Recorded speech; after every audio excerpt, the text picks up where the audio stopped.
On this meeting of the Berlin-Boylston Regional School District to order. This meeting is being recorded. Your image and or voice may be broadcast. We're going to begin with the Pledge of Allegiance. Pledge allegiance to the flag of the United States of America and to the republic for which it stands, one nation, under God, indivisible, with liberty and justice for all.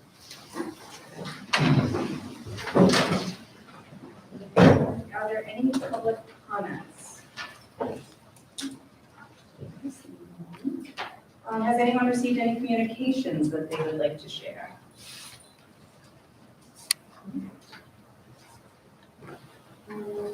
Is there a motion to approve the consent agenda as presented? So moved. Megan, second? Second. Is that Mike? Oh, Bob, thank you. Discussion? All in favor? Oh, sorry. They are? Okay. Is there any discussion? Okay. All in favor? Aye. And I as well, opposed?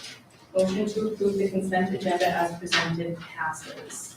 I'm going to do a little moving around just so that we don't keep these principals who have had a busy couple of weeks. And I think we're going to start with their reports. These are properties. Ladies, would you like to go first? Sure.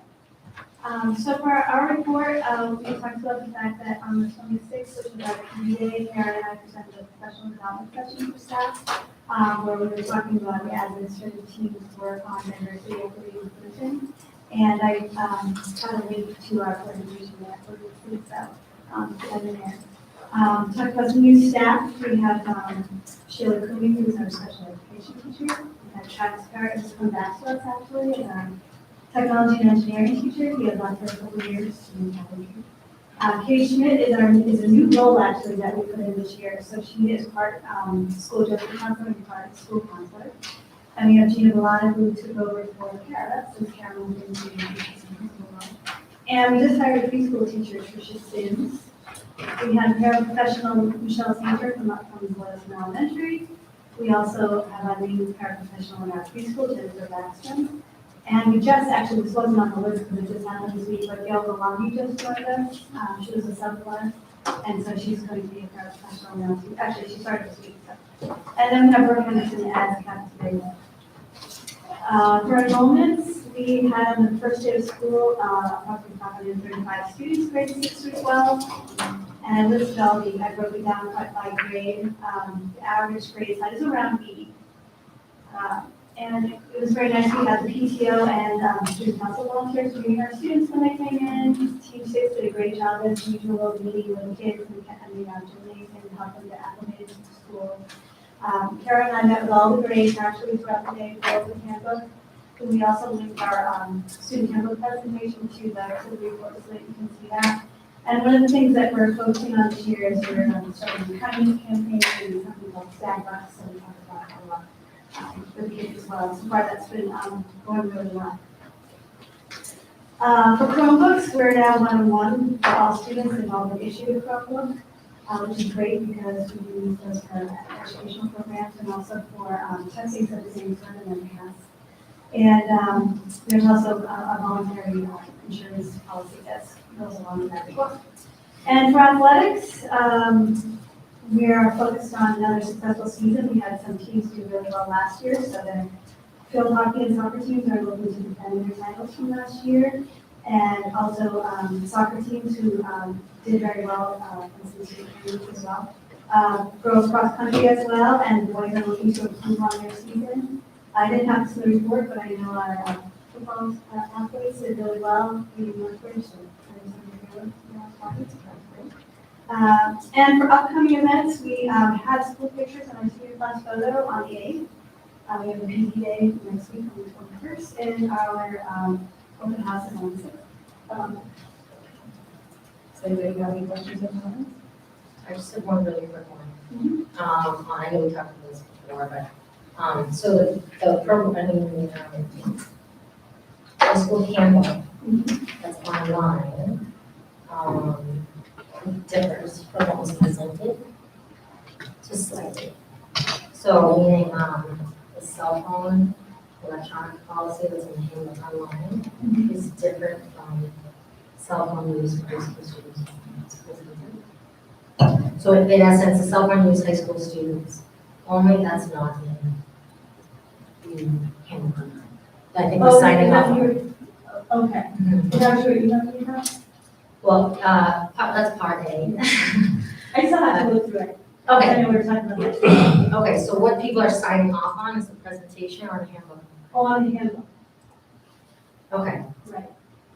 so these have been added then, the cell phone use for high school students only, is that been added? That's just been a procedure we've always had. That's not the handbook. Well, the handbook outlines the consequences for, not using the phones properly, but the procedure, we just talked about that, but the middle school kids, now that we, are going back to using lockers post-COVID, we're asking the, middle school kids to keep in their lockers, so they're not a distraction, because they're not supposed to have them during the day off. But we've always had it so that, the high school kids, they're not supposed to use them except for between classes and lunch, and that's like a procedure. But our handbook outlines that if they're not using them correctly, that there would be, the consequences for that. Okay. Does the But I can take a does look the at it handbook, some more, because I know you emailed me that, I just haven't had a chance. Sure, I understand, no, I But I'm understand. happy to get back to you. does the handbook outline proper use? No. The handbook, So it outlines the discipline for not using properly, but not the proper use. it talks about teacher discretion, it talks about, the educational purposes, things like that. They usually were saying that it didn't mention the part about lunch. I have to take a look at that still, because I know you brought that up today, I just haven't. No, I understand, okay. But I will. Okay, that sounds great, thank you. To follow up on that, so if you're talking about using cell phones in times of like that. Is the policy you have in place typical for what other high schools are doing when it comes to students using cell phones? I ask because I don't have high school students, right? But I have friends and family who do, and I hear so many stories about the extent to which bullying occurs and other things happening with the cell phone. Obviously, we can't control it outside of the school day, but are we in line with what other districts and schools are doing with respect to allowing students to even have their cell phones? Yeah, I would say yes, just based on my participation in previous assistant principal roundtables and groups that I was a part of, where we would talk about those kinds of things. I would say yes. Sally, about the presentation that you ladies gave at, I think it was the first day that you did it. I don't know how you feel about it, but I thought it would be really helpful to share with the parents just because those slides were amazing. To know that they're working on kindness and how you're going about it, and then even just the information in the slides was really helpful. I read a few parts aloud to a student of mine that attends here for, to strengthen that. But it really was For the helpful. presentation, yeah, I think I linked it to the one that's there. Oh, good, yeah. Yes. I must have missed that, but I appreciate it. It was very well done. And it was just, like I said, I can't say enough about the kindness part. It's just, I think we all really need it right now, and to see that positivity and to see it be an expectation is really just wonderful. So thank you. Thank you. I wasn't able to access your equity presentation in here, it's denying the access. Oh, So okay. you just tell me what is your work around that? I can talk about that. I'm sorry you weren't given access to that. I can hear you now. So we presented kind of a basic introductory PD on equity to help staff members realize that this is something we're taking seriously, obviously, this school year and school year is coming forward. And teaching staff that, they're working on curriculum development and just to be mindful of the curriculum we're also presenting in the classroom. Because oftentimes we don't know internally what a student might be going through, whether it has something to do with their social and economic background, their family background, if they have a mental health thing going on. So just kind of be mindful that, in and out of the classroom, and making sure that we're really developing rapport with our students. Because once we have that rapport and commitment to getting to know them, we can really start meeting them where they're at when it comes to their education. So throughout that presentation, I believe we showed 3 videos.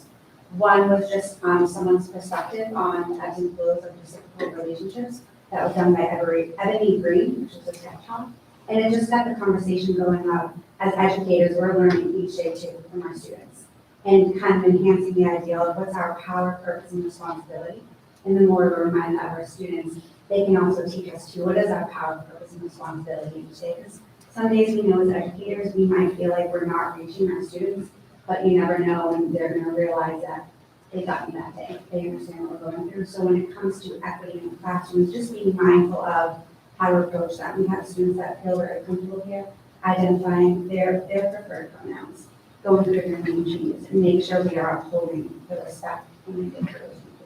And also to be mindful of curriculum, so like when you're using resources in the classroom, for instance, to think about them being diverse and representing them in the culture. What do you have this example? So for instance, we have an art teacher that was on portraits, and she was talking about how, or he was talking about, sorry, how in the past that, a lot of times when you go to museums, the portraits are all of, like white famous males, you know what I mean? And how, but there's actually a lot of them out there that represent different cultures, religions, ethnicities, whatever. And so that he brings that into his lesson. So it's still a lesson about art, right? But there's also some diversity values.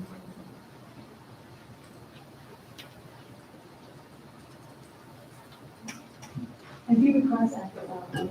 Yeah, I did a couple times. Oh, you did? I think I saw it for you for the other, for the window preferences, like, all right, Okay, I just did it. okay. Thank you very much. Mr. Campbell?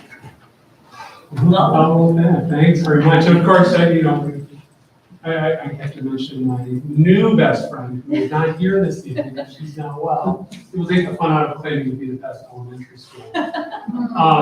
But I'm the best elementary school. I'm sure she's alive. Feeling better right now. I'll try to keep it brief because we have a super long agenda. You have my report, and obviously ask any questions you like. We brought 223 children into the building on the first day of school, and we managed to send them all home and nobody cried. So that's always a win at the elementary level. I take it back. There actually was one kindergarten kid who cried. But that's okay, because that's what kindergarten kids do. Just a couple of updates for you as we start the year. We did school pictures. We always my favorite day of the year.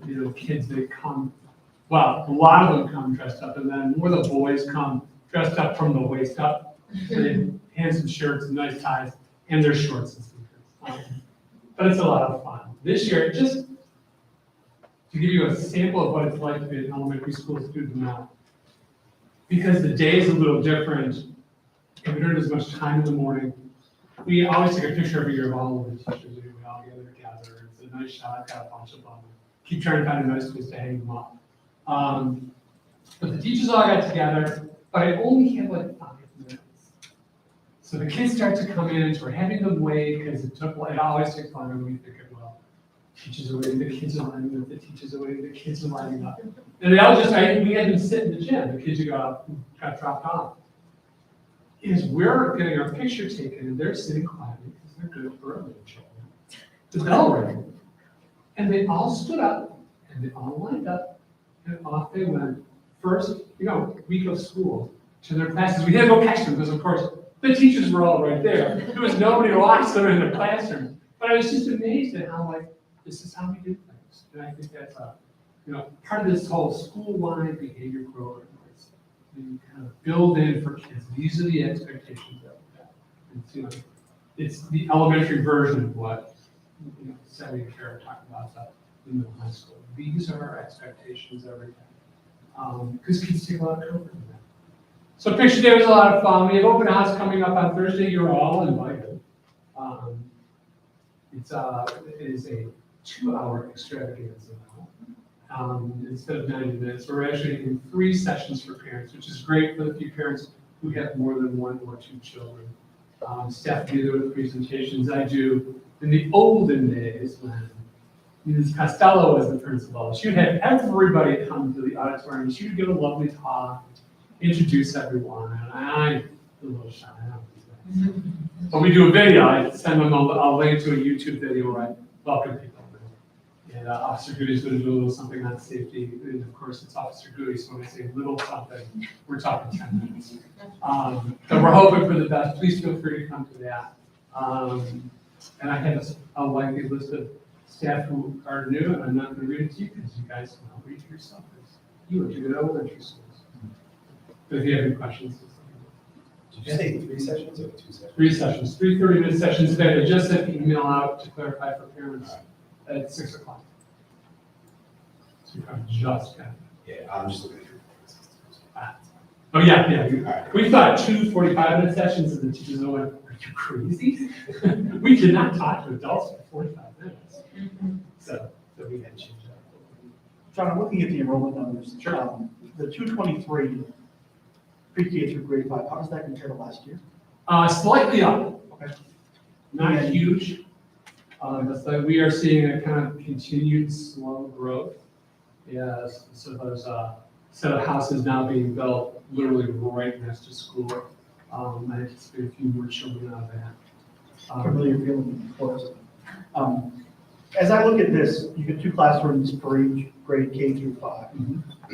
What's your staffing beyond the teacher in those classrooms? How many of those classes have an aide that's in the room assisting the teacher? Several have aides, but they're typically tied to 1 or 2 or 3 special education students. Okay. The days of like just classroom aides is long gone. Why? Partly funding. It's expensive. A paraprofessional doesn't make a ton of money, but by the time you toss in the benefits and all the other stuff, it gets very expensive. Sometimes it's not worth it. You have 18 kindergarten, correct? Is that? We do not at this point because of the staffing costs that we're having. I'm done a paraprofessional right now. What are there lines for kindergarten aides in both of the kindergarten classrooms? I'm sorry, with what? Are there staffing lines for kindergarten aides? There's one kindergarten aide this year. Okay.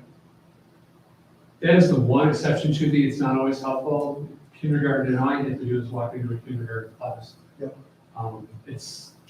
It is hurting rapids. Yeah.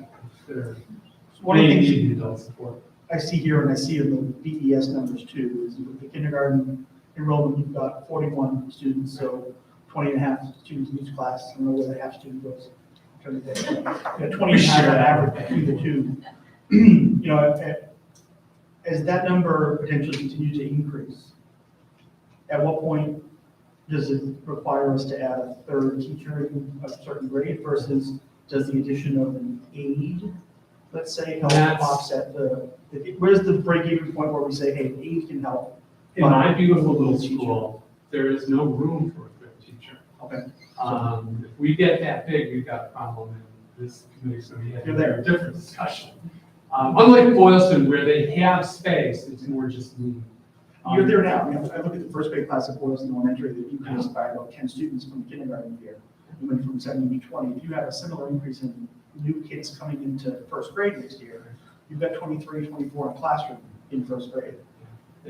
That's a lot of kids, especially when you're trying to do small group work. And that's where paraprofessionals are really helpful, because you've got the teacher who's doing direct instruction, but you want to take 4 or 5 kids off to the side. Right. And you want to work with them on. Or when I have to go to the bathroom or whatever. Well, although thank goodness, back to routines, think about themselves. Yeah.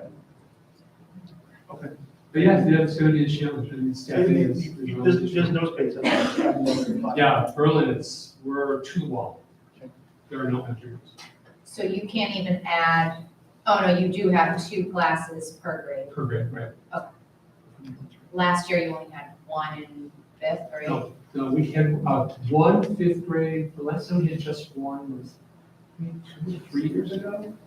That does not work well. For a whole bunch of mostly social reasons. Right. John, is there a threshold number that you keep on your radar that is a tipping point? Downstairs, the primary grade is 18. Is probably your sweet spot. Upstairs, 22. Not far away. Yeah. So No, you're not. Not is. In some cases, yeah. So I have a lot of similar questions about Adam and all that, but a couple here. As the grades go higher, the numbers get lower. Is that anything to do with, like, do you track or do you know how many withdrew completely from school because of COVID during those couple of years and just haven't come back? Or is there a situation? Almost where- 0 on that. Okay. We don't lose kids, we lose kids when they leave us. And head towards the middle school, when you start to see people start to experiment a little bit. And I think it happens again at high school, when you see kids going, yes, that was St. John's. So that's just basically a function of the. This is much more a reflection of, we were a smaller town. Yeah, And a lot of now we're buildings. getting there. Yeah, a lot of buildings. My other question, kind of around equity, you've got 41 kindergartners, 40 second graders, but then you only have 26 fourth graders, still 2 teachers for all of them. giving class size of 20, which is over your 18, but then only 13 for the fourth graders. So how do you kind of handle those equity issues where the kids, I mean, that's a huge difference. The teacher has much more time to give individual attention to 13 kids versus 20. Absolutely. So So it's what do you know about more, that? so there's two parts to that. The first part is that you can't take, like, in this case, a fourth grade teacher and have them go teach first grade. Right. Part of it's just structural, because K1, 2 is all downstairs, right, and 3, 4, 5 is all upstairs. The other part of it, because we've experienced it before, and I know Carol went through it with a couple of classes, when you go down to one teacher, you lose all of that kind of momentum. So right now in Berlin, we have basically the same 6 teachers, and we've had them for a few years. They are rock solid in what they teach. If you have to let someone go, because that's really what would happen. If we decided to combine that fourth grade into one group, which we did, which would have been our decision 5 years ago, those kids then suffer. Yeah, I'm thinking it's more the other way, kind of, Adam was saying, getting a third class for those Yeah, larger yeah. class, which is impossible, Right, I know what the building is. But this problem's not going away, a lot of building going on, condo, multi-family housing going on. This is something that over the next few years, this committee is probably going to want to take a look at. New elementary school for every district, one. I'll take my sign first, but I'll go for the elementary. You don't need signs, John. You got email. Thank you.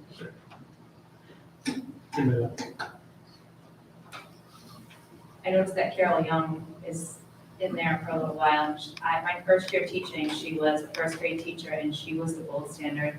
So You know, and for wonderful all that these she's years, returned. Carol is still the gold standard. She's just amazing. And you would never know that she's been teaching forever. Mhm. She's just, full of energy. What's been cool, we also associate Carol with first grade. She taught first grade forever. But she's loving fourth grade. And loving math, which really, it surprised me because we had me in first grade too, and I just assumed that's where she would want to go. But she wanted to try, she wanted to go back to fourth grade, which I guess she had done earlier. And it's the thing that teachers who move around will realize, fourth graders, they can tie their own shoes. It's really good. John, just going back a second on the paraprofessional piece. So it sounds like you have open positions, paraprofessionals right now. You can't fill. Yeah, part of it, it's, they're open because they're connected to maternity leaves. Yep. And I can't find people to take those jobs Can't work. early October. They won't, because right now, it's like, to get someone to really understand, to get them to leave a different job. I know at BES, I believe that we have some paraprofessional roles that are empty, is that correct? Yeah, What's- actually, and Janelle Fitzpatrick's not here, I spoke with her on the phone earlier today just on that, and they interviewed 2 people that they're feeling like they're going to get hired. So that's good. What's preventing us from being able to attract a stronger or bigger group of candidates for the job? That's the question. It's the job You market. can't- It's what? It's the job market. You hear it everywhere. I was talking, Missy Tucker, one of my third grade teachers, her husband works for Target, and they're having a problem. You go to restaurants and they're having a problem. You go to the grocery store and the shelves aren't stocked.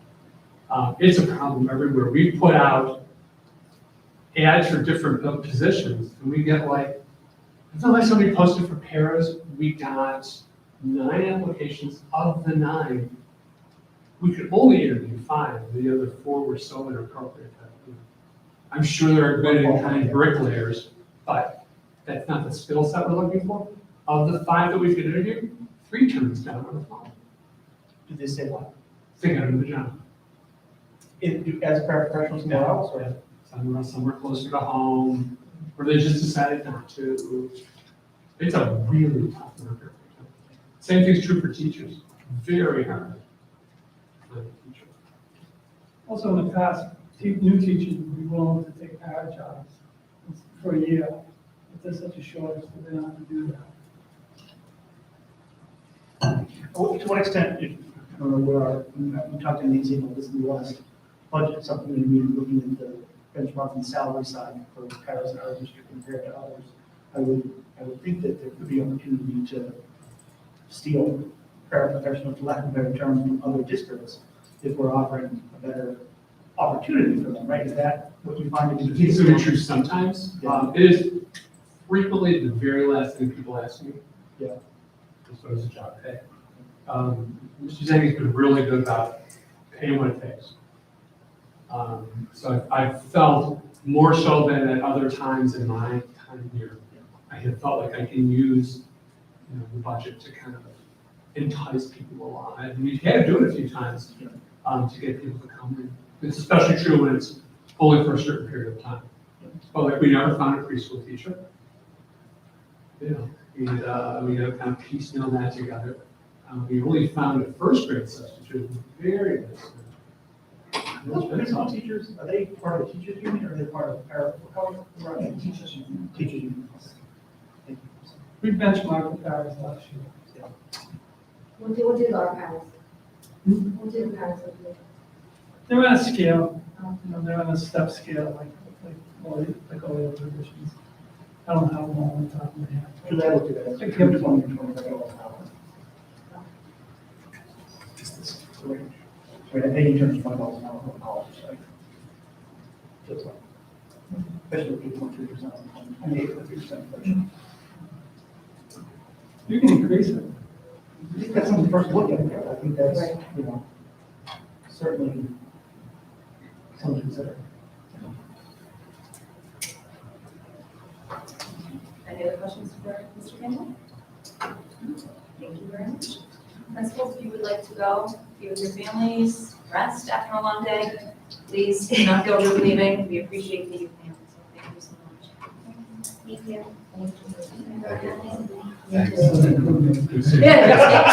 Mr. Zangi tried to not go. We're gonna go to Mr. Zangi's goals.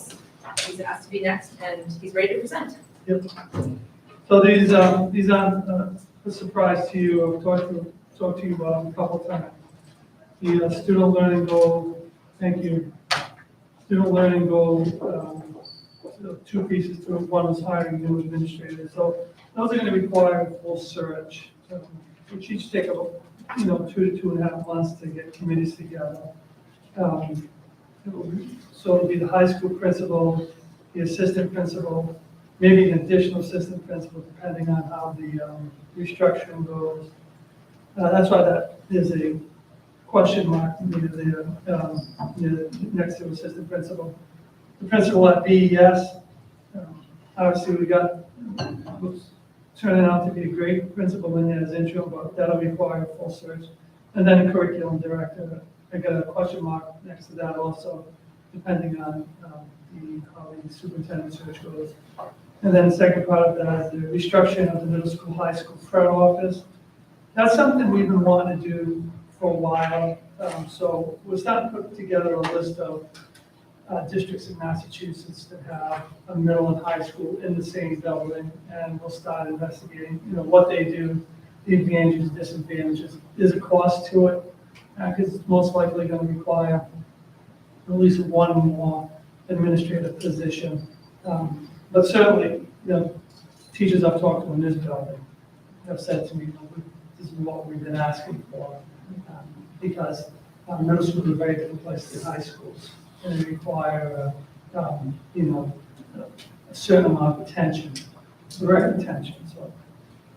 So we'll be doing that, and I'll present that certainly before the first pass of the budget, because there is a budget impact, and so I want you to see that before we move further.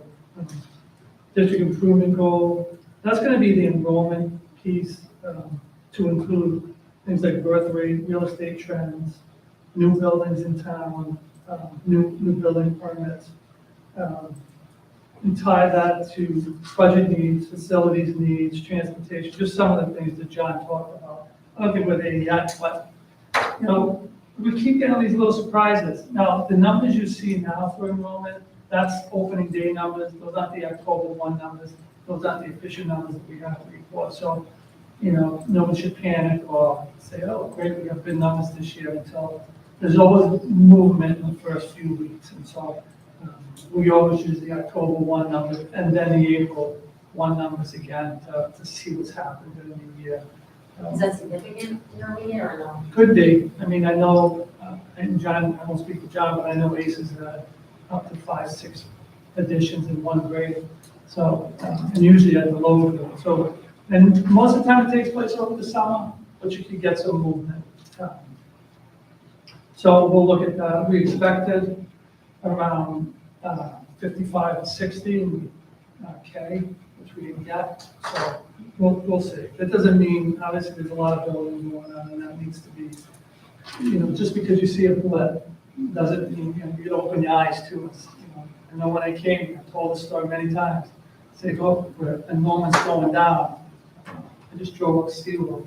All there is building going on, so I don't know how that worked. And sure enough, we've seen an increase.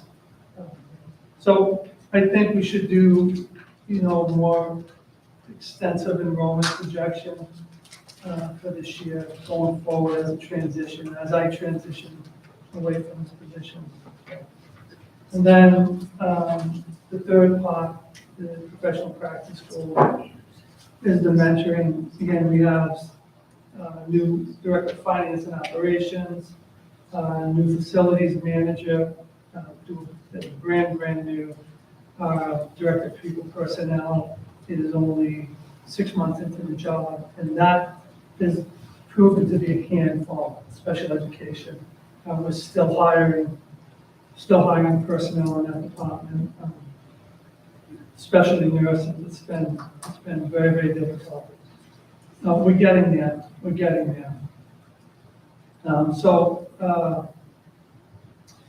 We assigned a outside mentor for the high school principal, and John is going to be acting as the mentor for the BES principal dormitory for this year. Next year, that person, whoever that is, will require an outside mentor, an official mentor. Not that John's not official, but he's our inside guy. John will also, by the way, be working with BES on some of the literacy pieces that have been successful at BMS.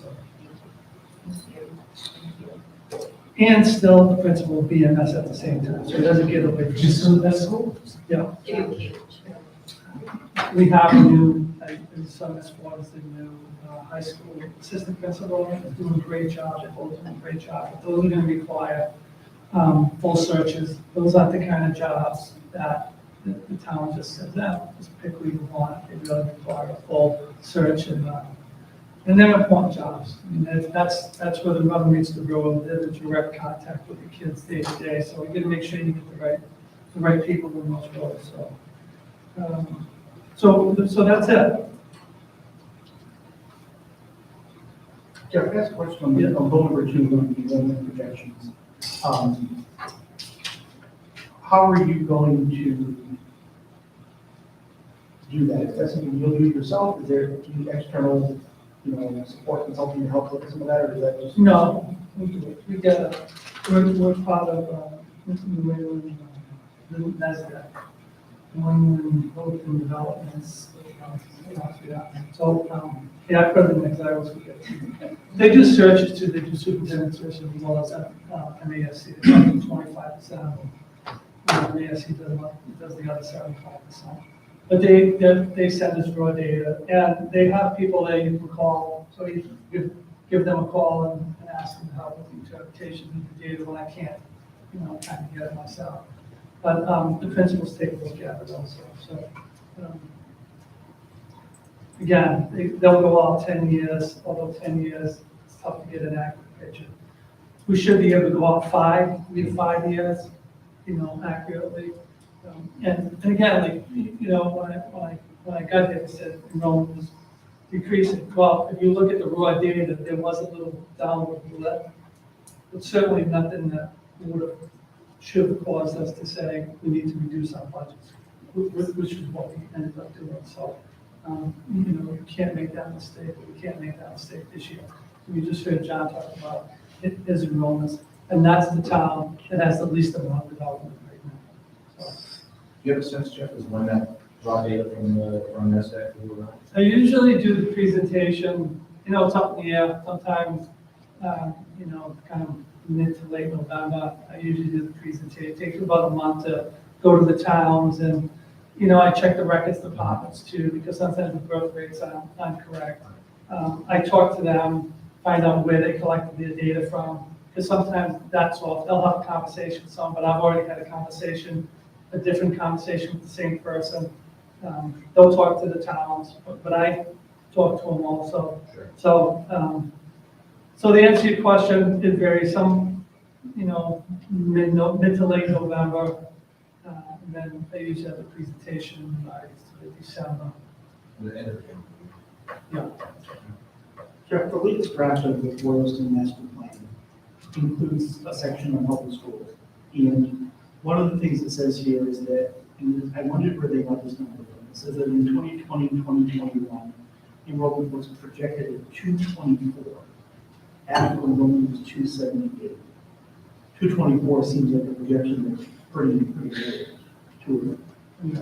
That's, I don't know where they got that from.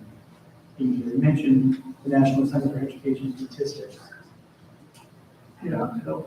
So what was it again? So it said Boylston, first, the section here says Boylston Elementary School is in good condition.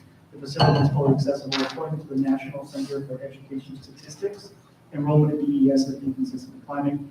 In the 21 school year, enrollment was projected for 224.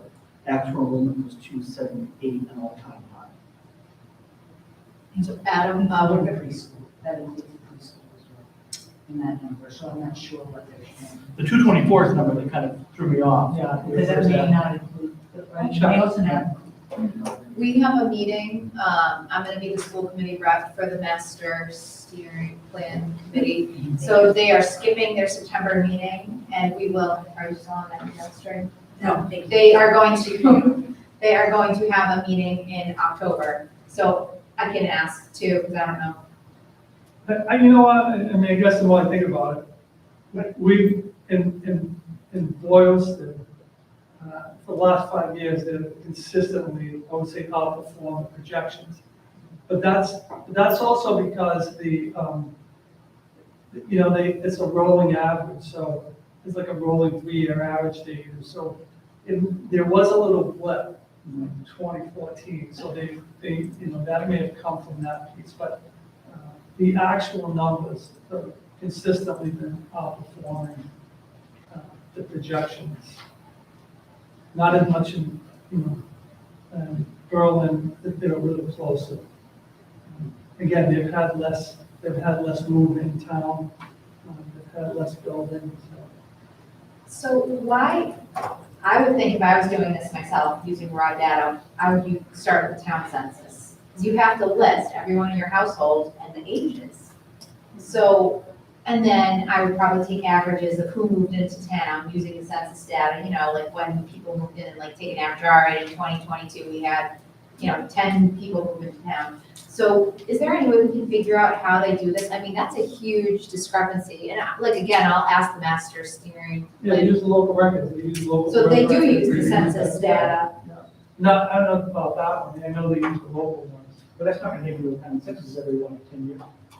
No, I think it's every year for Boylston. I get it. They would get it. Yeah, You the get it council, every year. yeah, I was told by Berlin that Eloise actually was supposed to talk to you, John.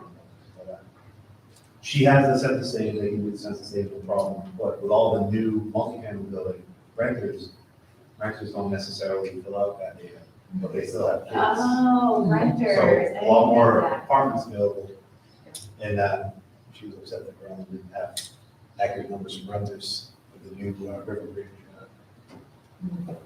Yeah, that's what we- That month ago. She's upset that I don't have. Just not, the message. That's why we look at the, Well, yeah, but that look was an at issue. building permit. So if someone pulls a building permit, So it renters. still looks like, it's 1.5 to 3 years from the time the permit gets pulled, so there's an occupancy. So just that, 1.5 to 3 years, there's some flexibility there. And then, it's a projection. When if the town says, well, you got 200 units, you're only gonna get 7 people, something like that. You gotta, again, look at that and think, all right, it's probably not gonna be 7. Is it gonna be 70? Is it gonna be 17? So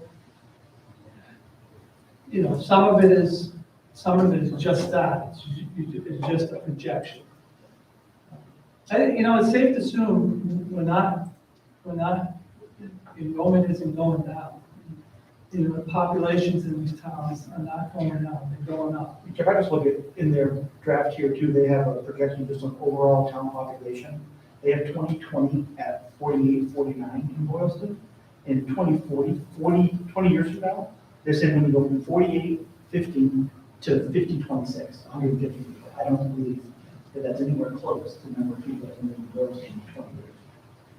I think the actual projection out 10 years for enrollment was that, you know, for the district. So that would just be school age kids and not even adults. Right. So, Yeah, I'm gonna ask when I go to that meeting how they're getting that information. But I don't know. I don't know. Well, that might, I think when we know the source, it'll make sense. I also remember the NASDAQ report that you gave in February of 2020, one of the few meetings that was in person.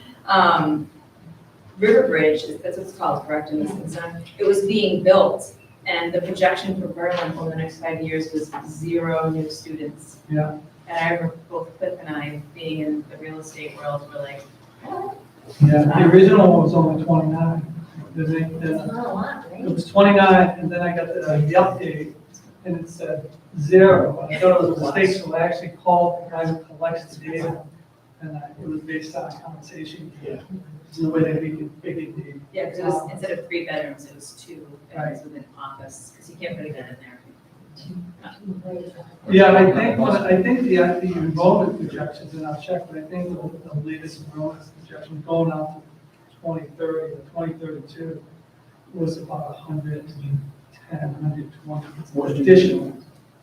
So that would just be, you know, that's not 30 years. just BES or BES? No, total district. Total district. So, and, you know, we don't project it out that far because it's difficult to project out 10 years. The accuracy goes way down.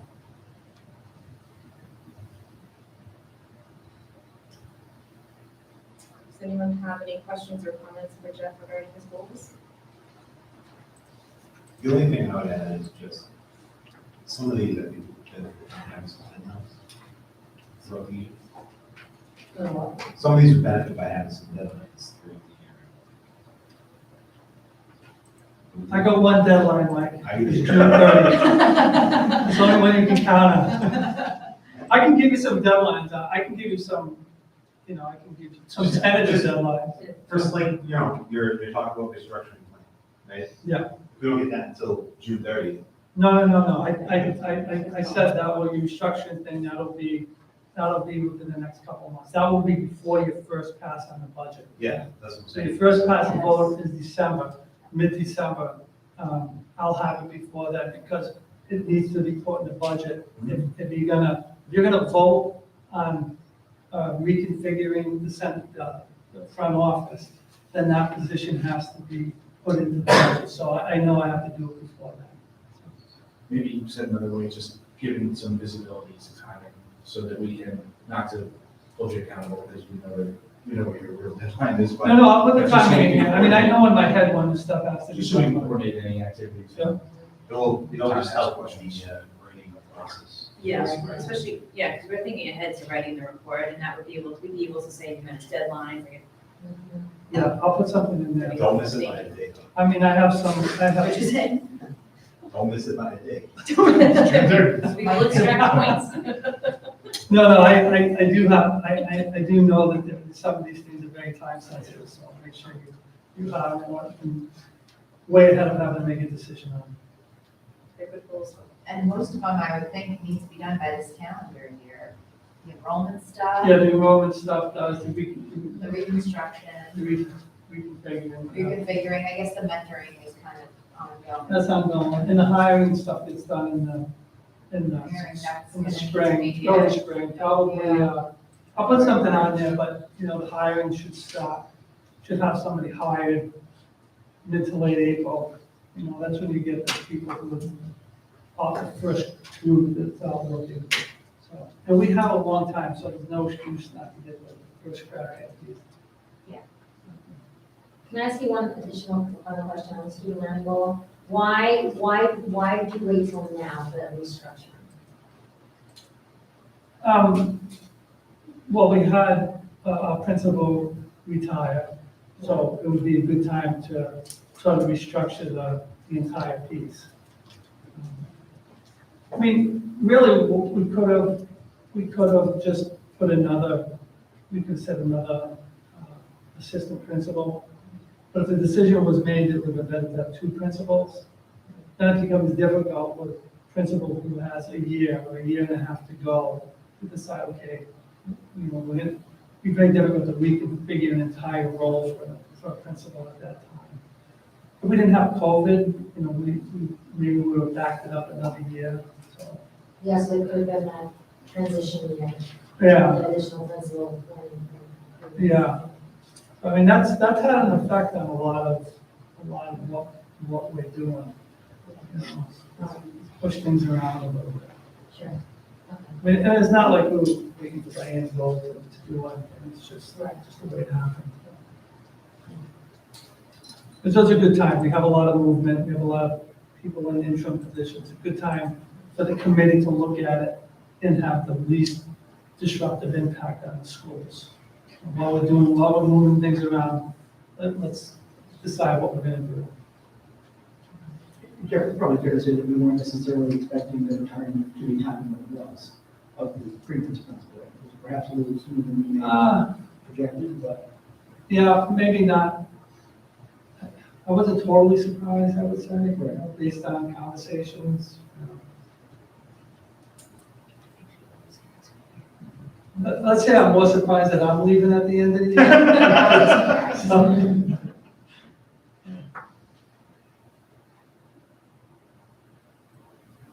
Any other questions? Thank you, Jeff, appreciate it. Thank you. We are gonna move on, so we're now on item 6, we jumped around a little bit. The chair's report, I'm gonna discuss our goals. This is our update. The policy subcommittee is going to finalize the goals related to the areas deserving of attention, which would be budget and support, hiring of a superintendent, and we're also gonna review the school committee structure. And this is something that we're gonna try to do within the next, month or so. It was also suggested that we review the Massachusetts School Committee law, possibly generate our own bylaws or operating guidelines for the school committee since we don't have any.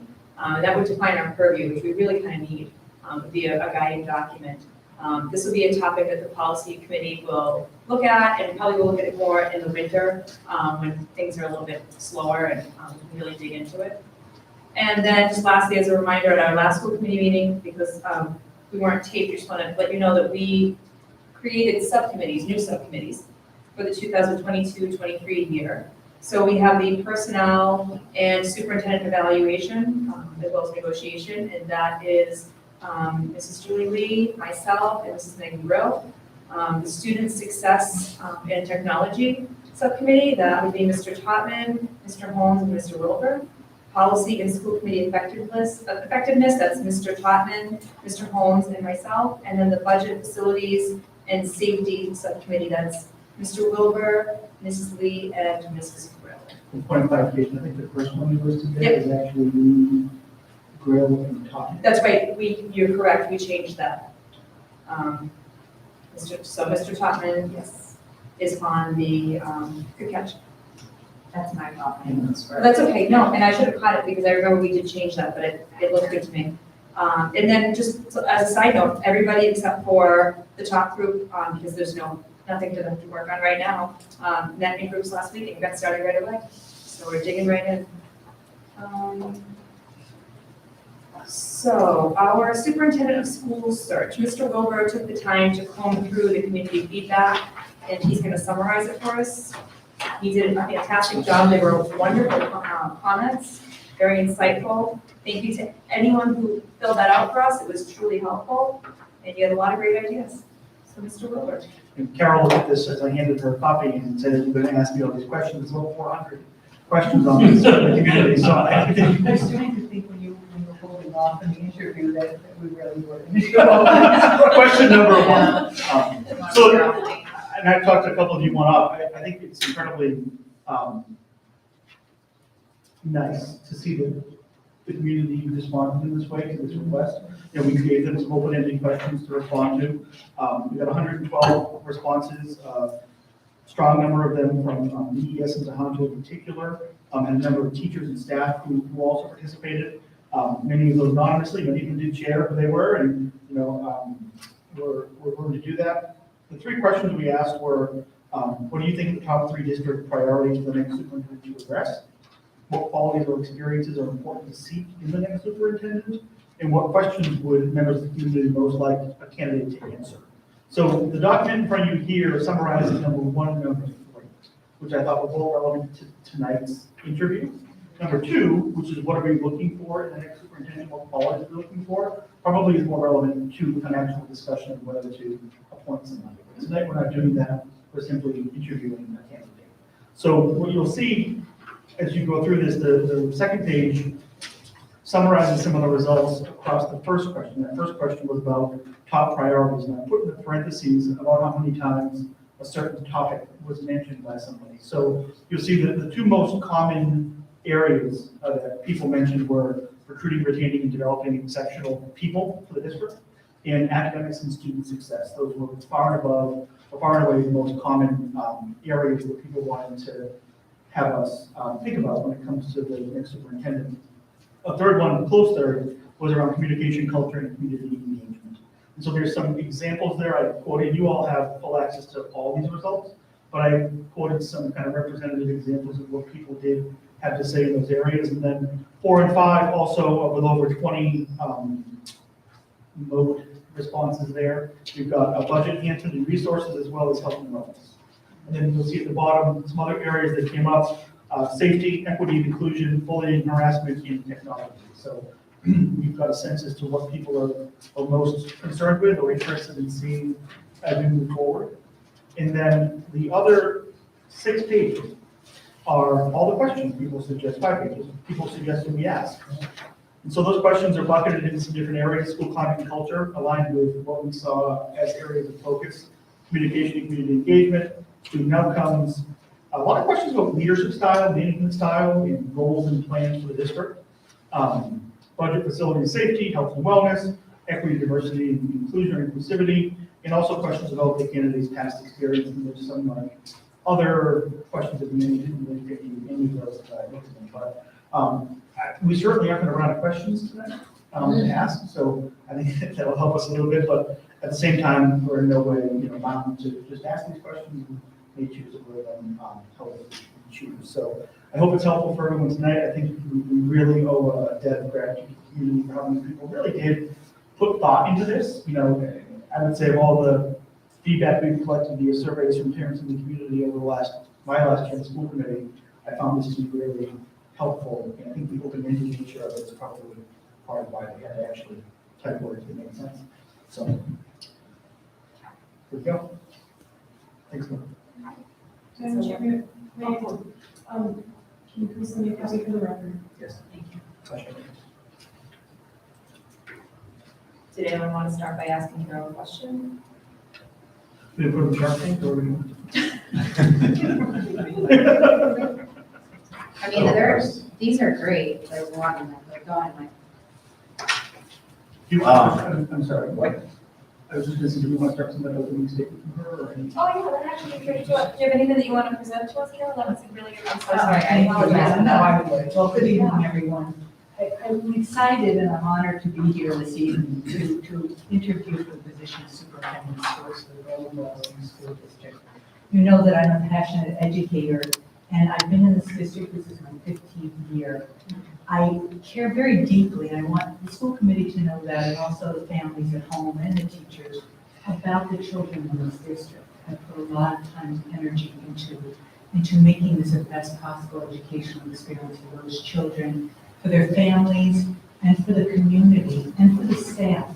So I feel like I've worked very hard on those pieces. I think I've watched children go from kindergarten and grow in Memorial School and watch them for graduation day. So I have that kind of background, and I feel part of this community, more so than the town I live in. This is the community and the town I live in. I've spent a lot of years building relationships with staff members in all three buildings, with the parents of the children here. I know many of you, I know many of the community members that I've worked with on various committees, certainly the police department, the fire departments, farming community folks, businesses, probably anybody who's in this, even Boylston Deli folks and all of those other people who aren't usually regularly a visitor there. But I take very seriously this position, I take very seriously who I am as an educator and what I can bring to the table. I'm a parent. I'm a parent of 5 boys. And I just added 3 more children to our family, and I have 10 grandchildren. You know, so if these children were in my school, in my district, I would want them to have the very best education possible. And I'm watching my children try to find places to live with their families that are affordable in great school systems. I feel for them because I know what it's like if we're trying to pick a place where they can raise their children to have good educations. And a number of them are educators themselves. So I understand that piece of parents and what they care about.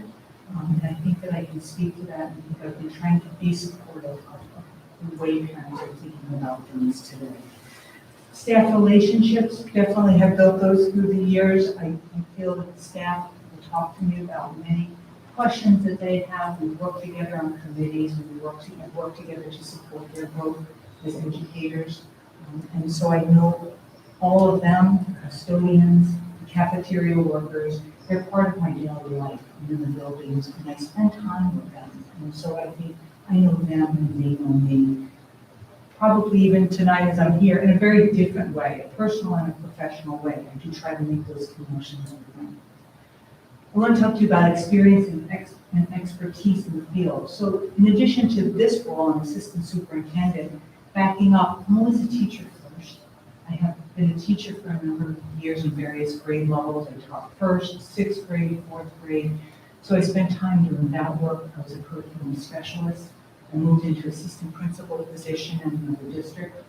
Then I came over here as a principal in Rolling Memorial School. Then I moved into curriculum director and now assistant superintendent.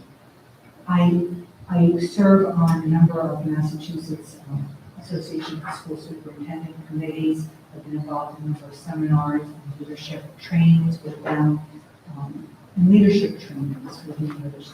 I'm a mentor to assistant superintendents who are coming in. I was invited to do that, which was an honor for me to be considered worthy of mentoring new people coming into a position similar to mine. So I'm in my 2nd year with that work. I'm also part of a think tank across the state called GS21. This is a group of superintendents and assistant superintendents who regularly meet to discuss our place as educators and educational institutions globally, so that we're thinking not only of what's going on in Massachusetts, but how our children, how our students will move into the world that they're going to be living in, and also looking at what's happening in other countries and how they may be doing things better. Several years ago, I had a chance to travel to Finland in Germany to look at their educational systems with a cohort of other educators, and we learned a great deal about how educators successfully are trained and how they educate children that we can learn from. So that's part of some of the other work I do. And I also, I'm a teacher. Teachers, I work with the Collaborative for Educational Services. I work with new teachers coming in about curriculum and assessment. And I also teach aspiring teacher, principal, administrative leaders in the work that they're going to be doing. And I teach the culture of the school. So that's my background as far as education. More than anything, I feel that I know and understand the culture of these 2 towns. I came here, I used to tell the story, I came here because I used to ride my bicycle around Berlin and stay. And I thought, something's drawing me here. There's something I love about this small town. I grew up in a small town, and I understand the importance of relationships in small towns and how that's got to happen first before anything else can take place. I've seen that over and over again with staff and building those relationships. And I feel in the community of children, building relationships with them and building relationships with families as well. So I'm here tonight giving it my best to tell you about me and what I represent and what I believe in. And also to let you know I am ready to hit the ground running. I've been here a while and I have to. Thank you. I have a question. First of all, thanks for taking the time to be here with us and opening yourself up to questions and letting us get to know you a little better, and as well as the community who's watching. A number of folks from the community that responded to surveys and others have asked questions about your vision for the school district. And so I thought I'd summarize those questions with my own. If in fact you find yourself in the position of superintendent, could you share with us how you would prioritize items to start doing within the district, stop doing within the district, as well as continue doing? So I've thought about that question, and I'm thinking of, I would probably start with stop paying attention to the negativity. I think we have to move beyond that. I think we have to address the whys of that negativity to try to understand why that exists. But I also think if we spend the time focused on that, we're never going to move forward. We have to be able to take steps forward. We have to find our people to help us and to join with us, even if there's a few people at a time, to say, let's get started with this work. The second part of that question is Start, stop, and continue. okay. So I would do that. I would start doing, I want to get out.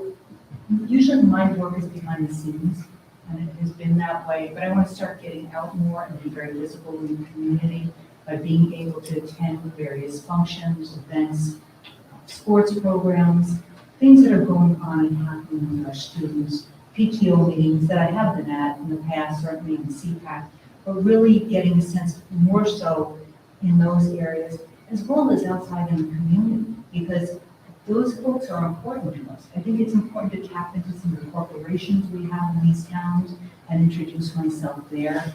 We can potentially get funding from those individuals, or at least materials, if we get out there and we introduce ourselves to these people. We're starting to do that work already, and I think that we're also just introducing ourselves to the seniors in our area, the council on aging and other folks who may not have a chance to get to know me and what our school district represents.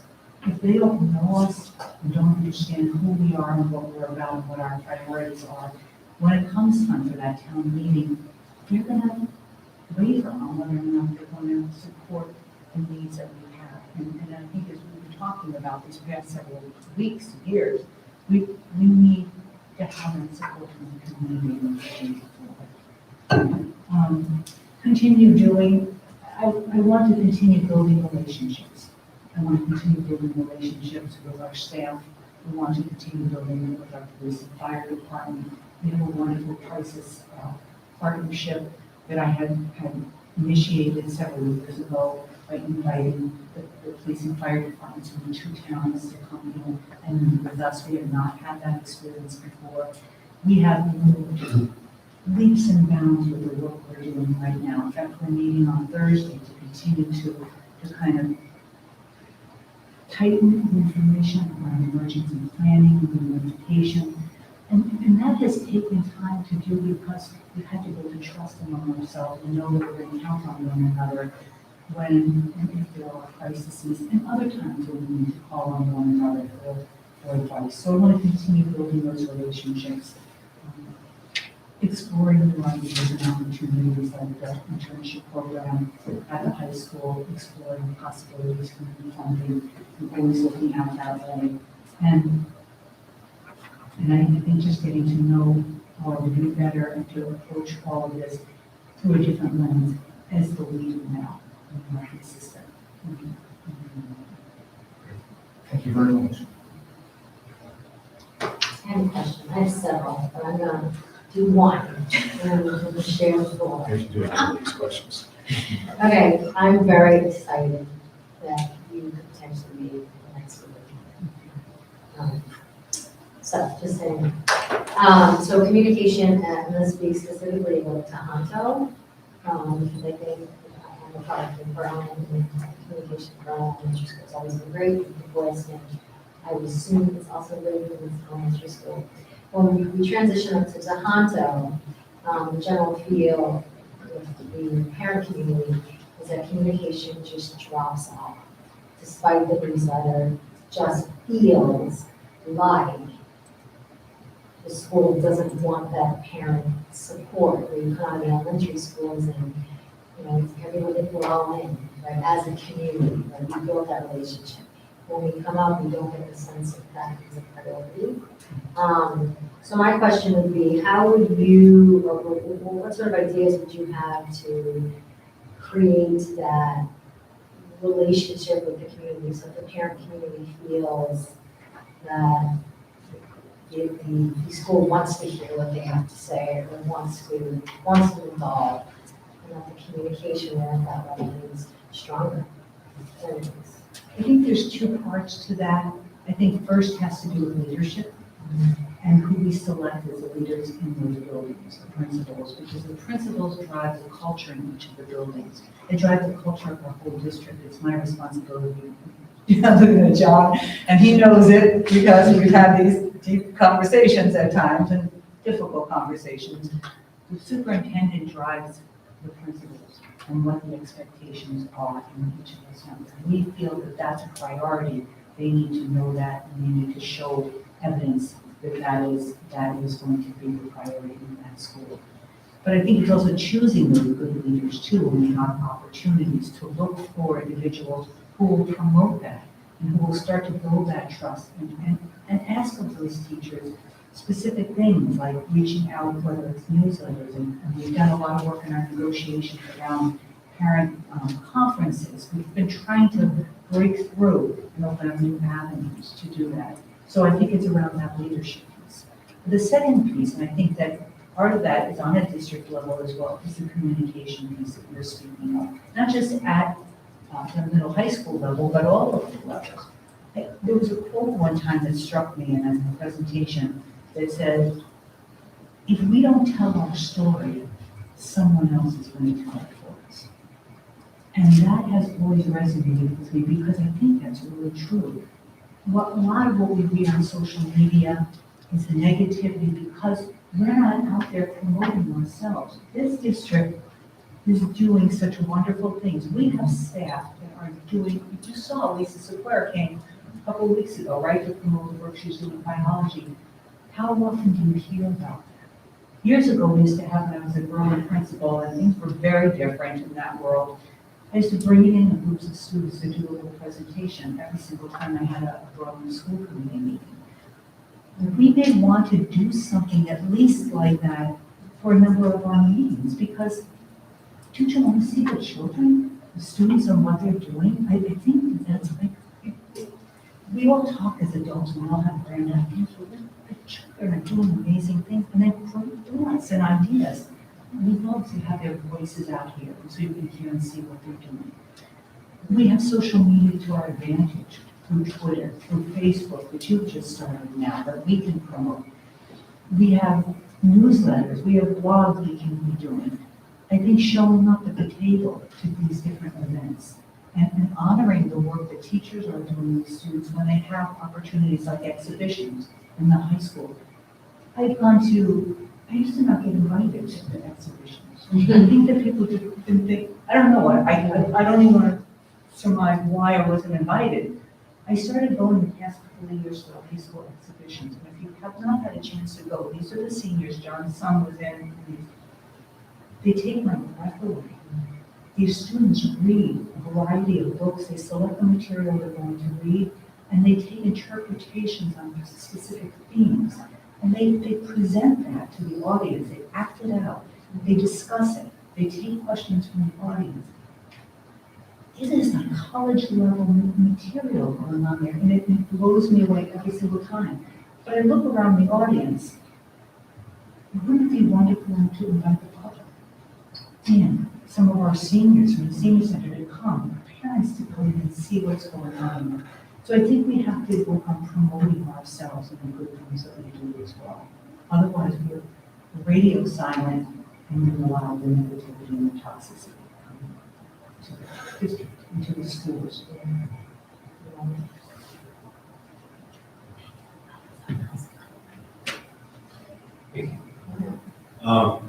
Carol, you've already answered all the questions that I had written down, so.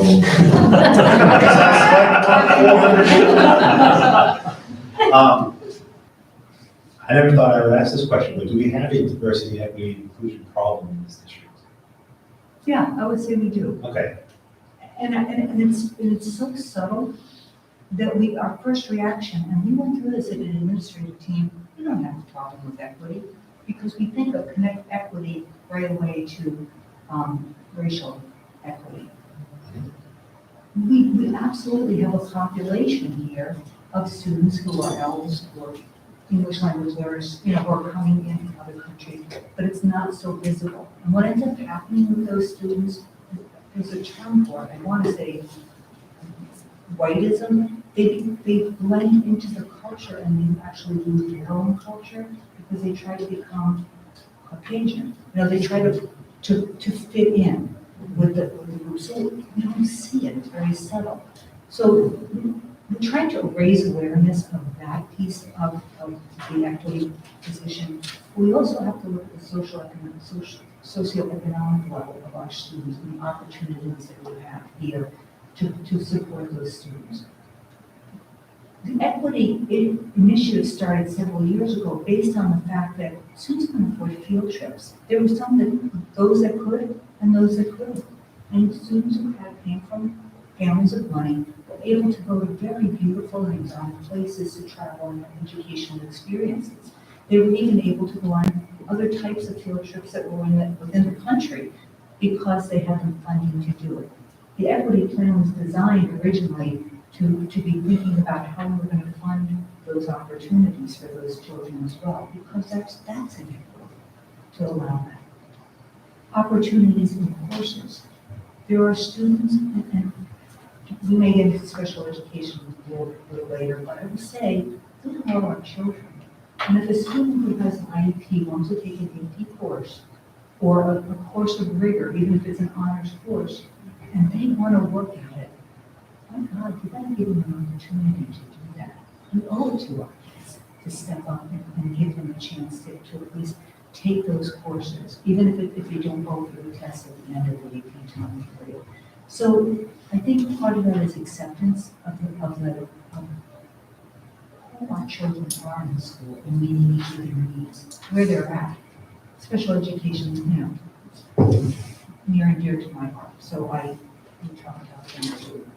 I remember that conversation we had last year in one of these meetings, I think it was Janelle who pointed out the English learners and the economic, financially challenged, I think is the term, right? How that percentage has grown tremendously in the past couple of years here for us. I think we had this conversation during our masking conversation where equity was brought up. So, yeah, I think I agree with you. But setting all that aside, what is the one thing we can focus on right now as a district, as a committee? What would you tell us as a committee, the one thing you would want to do to make this district improve, stand out, jump ahead, leaps and bounds over where it is now, compared to, I think the other day we were talking about surrounding towns that some people may consider more desirable districts to move into? One thing that we're not doing now that we should focus on. Yeah, definitely. So we're in a period right now of transition.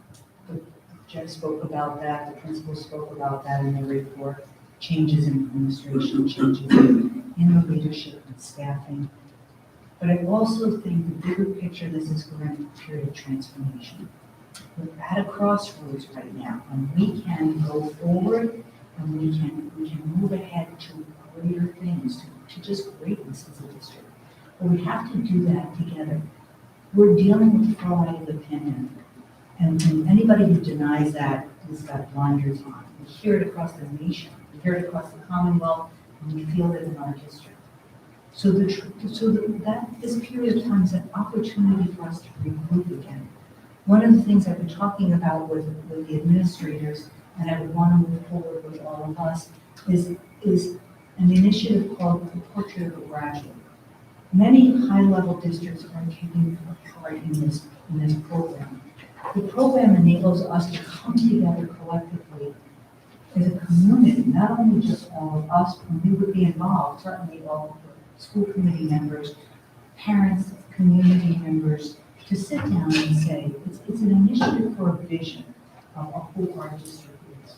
Because I think we do pockets of greatness, but I think we need to have a pathway that says, this is where we want our children to be when they walk out to Hunter High School.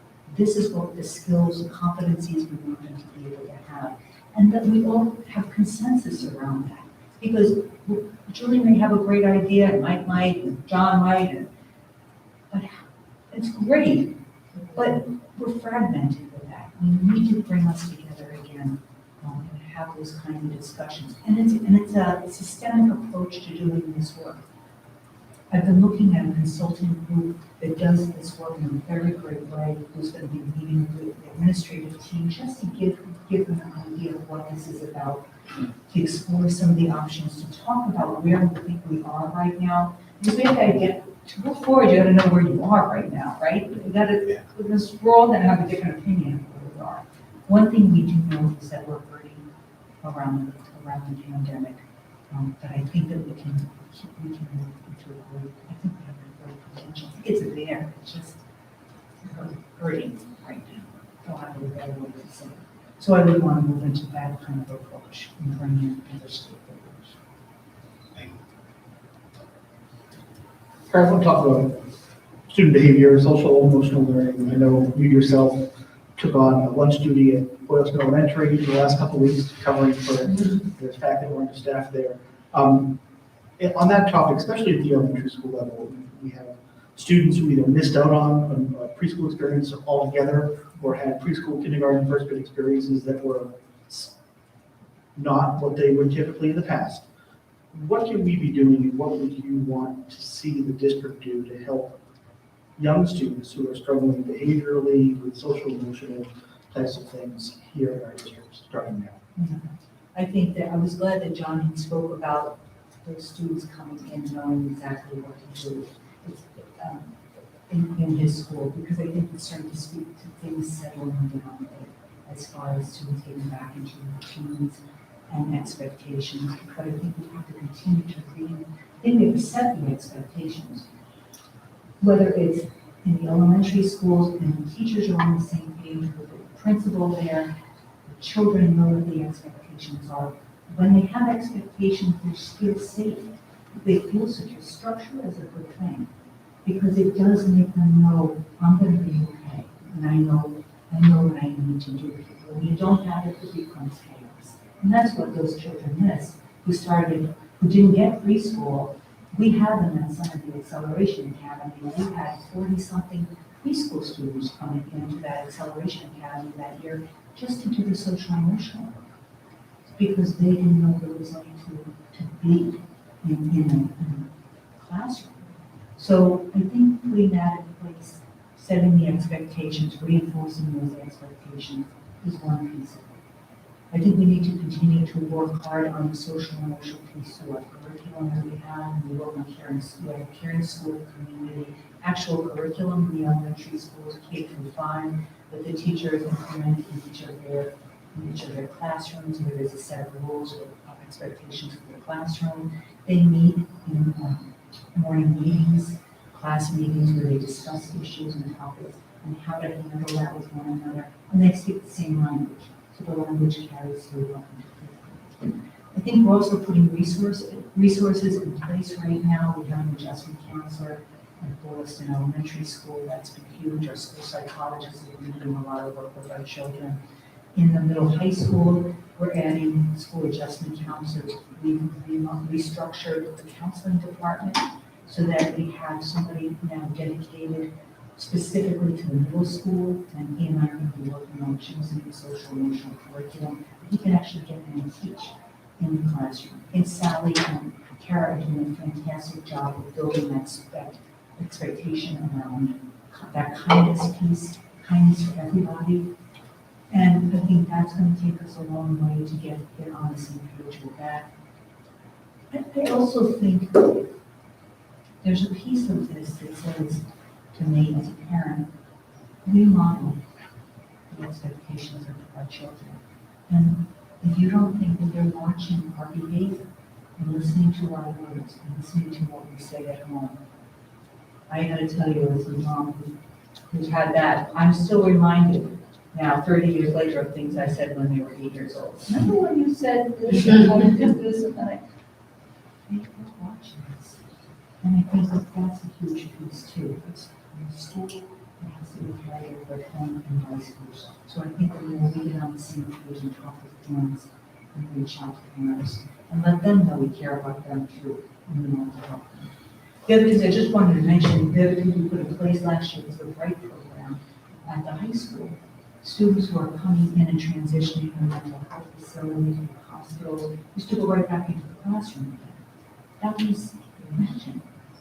Now we offer a transition program where they can come in and they can work their way back in with the adjustment counselor. They have a specific paraprofessional working with those students so that when they feel ready, and as they feel ready to go back into different classes, they'll transition back in again so that they are not, they feel safe doing that.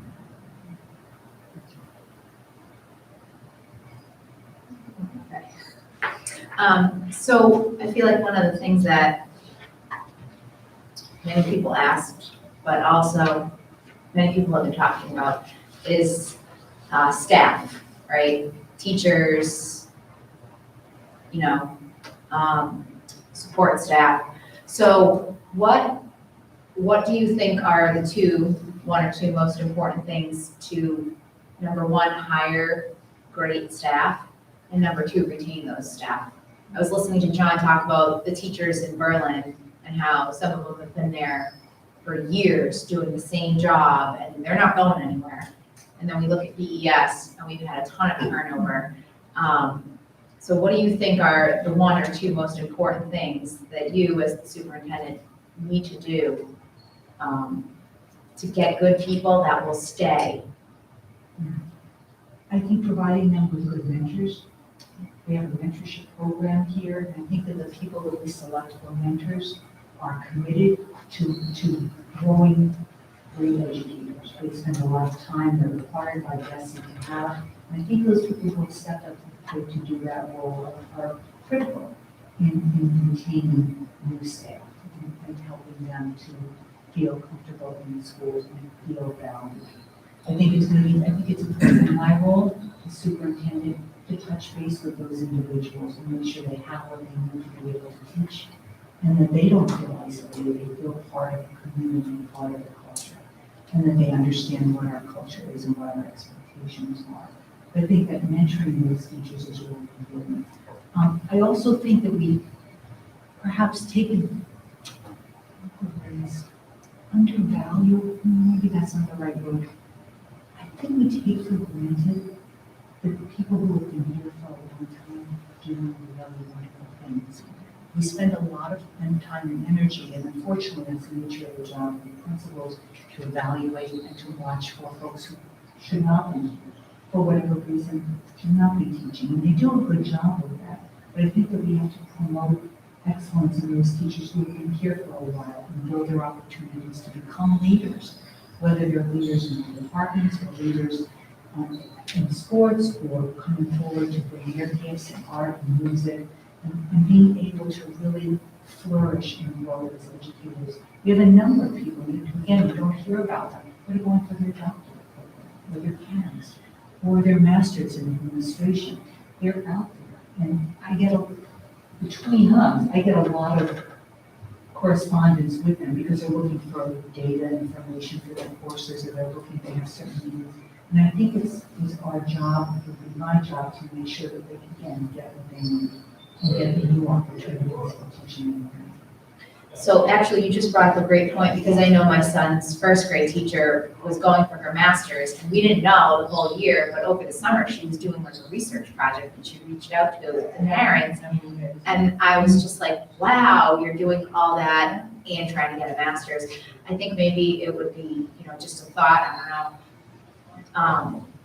informative for the school committee, maybe we could, have an update or, not like a spotlight, not to like try to make people feel bad, but to like you said, focusing on the positive. Maybe like once every couple months or once a year, look at these teachers who are doing, this one's going for the doctorate, this one's going for the master's, kind of make the school committee aware, so at least we know the names. And I don't think, I don't, you kind of, you just went through the exodus of one particular school. There were a lot of factors around that particular issue. It was like a perfect storm of things happening. Some of those folks went on to administrative positions, and I actually worked with them as they completed their, oh my gosh, what do they call them now? I'm trying to remember what it's called, yikes. They have to complete certain levels of competency in order to go get their administrative license now. And I would work with them on that. So I'm very proud of them that they got these positions. I would never hold them back. I always want to encourage them to go. Some folks were just looking for other opportunities. We have that through the years. Somebody wants a bigger district or a more challenging district, or is moving away, is getting married, or doesn't want to teach anymore. But this happened to be a perfect storm of things happening. So I don't think it was one particular reason why they would be. I agree. Karen, I'm really glad that you're willing to do this, and I'm really excited. Your intro left me with all my questions gone. But I did want to comment, during negotiations, we had the opportunity to see how you interacted with the teachers. And, when you walk into a building or a house, you walk in, you can feel a feeling there. You can feel happiness, you can feel heaviness. How do you see yourself working with the teachers to try to build up, COVID it beat them down. They're exhausted, the morale is across not just our district, everywhere. It's low. I know that you have a wonderful relationship with them, a very reciprocal relationship where they listen to you and listen to them. I'm just curious if you have any visions for what you might do to help build them up and strengthen them, like even the cultures in the schools, just to bring more happiness and joy. Yeah, we had, during COVID in particular, because I was working with the association, the PA, I was taking a lot of information about what the teachers were asking for. And so we tried to provide them with opportunities for some social emotional support for them as teachers. I know that the principals were working very hard to give them breaks and time to improve and recover from the challenges of teaching online and then working in these hybrid models. So giving them some flex time that they might not have had. Certainly we try to plan that in the professional development days. We brought in Mass Partnership for Youth, and that is an organization that deals with workshops for teachers on anything from trauma, both their own trauma, wellness opportunities for them to be able to learn from, and also to recognize that for their students in their classroom. But honestly, I think the strongest way to do that is the personal one-to-one relationships that I build with those teachers. I do a lot with the professional piece, but I also am involved with them in a personal way. I know what's going on in their lives. They talk to me about some of the things that are happening, and I think reaching them in that way, in a one-to-one way, is the best communication. Getting back to them, too, on things that they want to do, or things that they're asking me for, is respectful, and it shows that I don't just say I'm going to do something and make sure I do it for them. But I think we also have to continue to bring them back together again in a sense of community, and give them opportunities to do social and fun things. And I rely again on the principals to do that. Those are things we should be talking about, and we do talk about. How is this going to, how's that going? What are you doing with those students? Or with those teachers and Thank you. I appreciate it. They're the backbones of the school. And it's just, I think you have so many strong points and strong suits about you, but you just have that nice relationship with them. And I think right now, where we are, in the world, it's really important that whoever comes in and takes over is able to work with that and create these relationships. And what I like about the idea of your coming in is that you already have established that.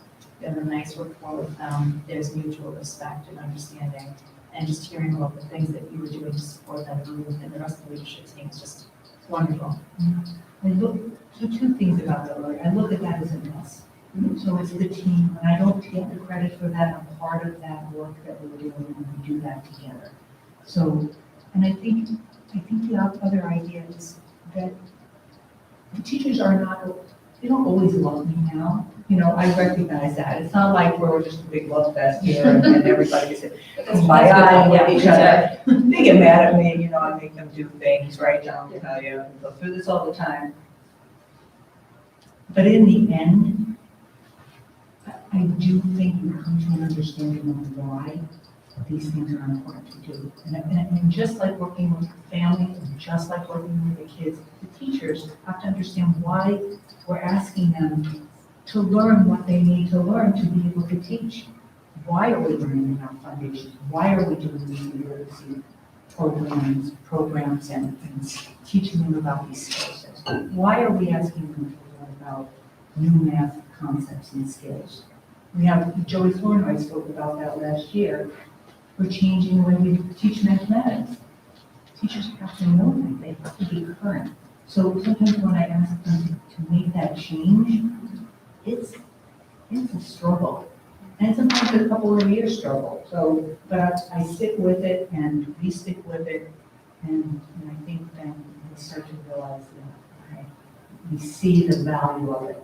Best way that they learn to do that is when the teachers take on the ownership of making those changes because they finally understand, wow, I get this now. And they go forward. Thank you. I have another question. It's a great answer. Okay, extracurricular activities and drama. So, you know, we all went to high school and there was so much available, certainly drama club for the high school students. And all my kids play sports and I am pro sports, very much so. And I think we do a really great job in our district of supporting the athletics here. But I'm not so sure that we nail it on extracurricular activities and the habits we're doing. So can you speak to what you do as a superintendent to help prioritize those areas? Yeah, this is like one of my favorite Oh, topics to talk about, because I'm hot on this one. So, you know, a while ago, there was a report, and I remember my group were bringing this up, I think it was like 65%, we got a 65% score on our arts and writing and music, and I'm thinking, but we're great with sports, I mean, we have that. This has historically been a sports-supported communities. People are very invested, families are very invested in sports. But we're not addressing students who are in the arts or are interested in the arts and or any other topics because we don't have that extracurricular activities after school. We run clubs during the day, they happen a lot of times during lunch times. In part to afford those students who are sports players to be able to go to those meetings and then start their sports practice right after school. I'd love to work with our athletic director and coaches and principals to make some adjustments in those times so that students who want to stay after the club activities or art or the music program or get into a jazz program or whatever they want to do, some kind of club or organization, model UN, after school, they can do that because they don't have to pick and choose. They can't do that after school because I'm in the sports program. I don't want to get rid of the sports program, but I want to expand that because they're all of value. Not all kids play sports. And I don't want to take that away from the sports program. I'd like to build some other sports. I'd love to have lacrosse here at the school. I mean, there's sports that I'd love to bring in. But I think we have to open up after school activities. And I've been talking with teachers who are asking numerous years, could we please have an after-school help center where students can go for additional support? If you don't have any after-school buses, how is that equitable? If you can't go home, your mother or father can't pick you up after school, so you don't stay after school. This goes back to, I think, your question about the social emotional piece here. We all have to feel part of the belonging someplace. I was reading a book, John Mills' book, because he gave it to me, it was the second David books, right, where they talked about everybody wants to feel part of the tribe or community. The disconnect, the depression, the anxiety starts when we don't feel like we belong in this. That was part of what happened with COVID, right? We all became disconnected from each other. People got depressed because we're social beings. We have students here who need a connection with somebody or somebodies. Other friends who have a like mind, right? To be able to get into, who love and are passionate about music or art. There are teachers who have that and may want that opportunity to teach and do that work after school or expand that opportunity. I think that's one of the areas I'm really passionate about. So I would want to work on that piece here. So why don't we do some of this stuff now? Is it money? Is it, like, I know you just mentioned the buses, so obviously, is it, or is it like sports? So it's all because of sports, or is it just because we don't have staff? I think it's a culture that's been created over time. I think it's been trying to find ways to have clubs, but looking for coaches who would be willing to be here and having staff members who go right from teaching right into a coaching position and what their availability is to do that. That's part of it. So I think that it's just that's the culture that is built here. We don't have we now should be having two days of after school programs, Tuesdays and Thursdays. I haven't had a chance to find out how we got started yet. But then the buses show up and the kids aren't there because there's nothing going on, why do the buses show up? Doesn't make sense. What about buses for kids who are in sports? After school buses for kids who are in sports and are staying late? We always have this. We always have this. And think about your communities you grew up in. The bus Right. the late bus. There was a late bus and there were two Coming late in the dark to buses. drop the kids off, right, at the bus stop. Yeah, for high school, yeah, there was a late bus, the after-school bus. So we do not have one of this. We don't have that. No. I want our kids to thrive in all of this too, just student government, whatever they want to do. I think that's what it boils down to, is providing them all the kids, all the opportunities. It saddens me when I walk into the building and it's dead quiet. I Right after know. school, I'm like, this is a high school, There should be buses. At the same time, we have 500 and some odd students in this school, and we're never going to be able to offer the wide variety of courses or opportunities that Shrewsbury High School offers, for example. And I mentioned that because one of the items on our agenda is the program of studies in Tohoto. And I commented during the student success meeting about the fact that we offer 2 foreign languages here at Tohoto, Spanish and French. I went on Shrewsbury's program of studies, and there's a page full of foreign languages, Mandarin, Latin, all kinds of options. How do we, as a high school, provide perhaps different opportunities? And what do we provide to students that makes up for the fact that they're not going to have that variety of options that they might have at a bigger high school? What do they get here, and how can we enhance that so that people don't graduate feeling like they missed out on the opportunities had they lived in a bigger school? That really ties into what she said about the extracurriculars. It does tie into that. It Yeah. ties into some of those, for example, I think 2 of our teachers are moving forward with it under the auspices of the Girls Who Code organization and offering additional coding opportunities for students who are interested, boys and girls. And they're going to be starting that program after school this year, so I'm excited about that. We have opportunities for students to take courses online. We pay for that right now with our program called BHS, and we use that to be able to allow students to take courses that we don't have available here. I see us expanding into opportunities to take courses in college, We talked about that, I think I shared that in the report last year.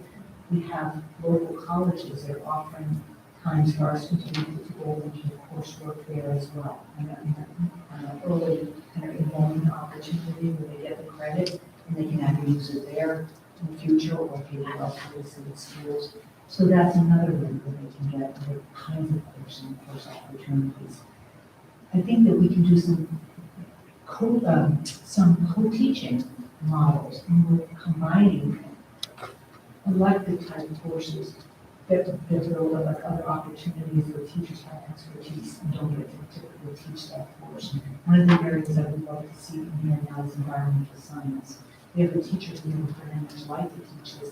It just isn't a matter of getting more personnel in here because she can't do all of the courses she's teaching in their team. So at that point, you mentioned personnel, which in my school committee mind is budget.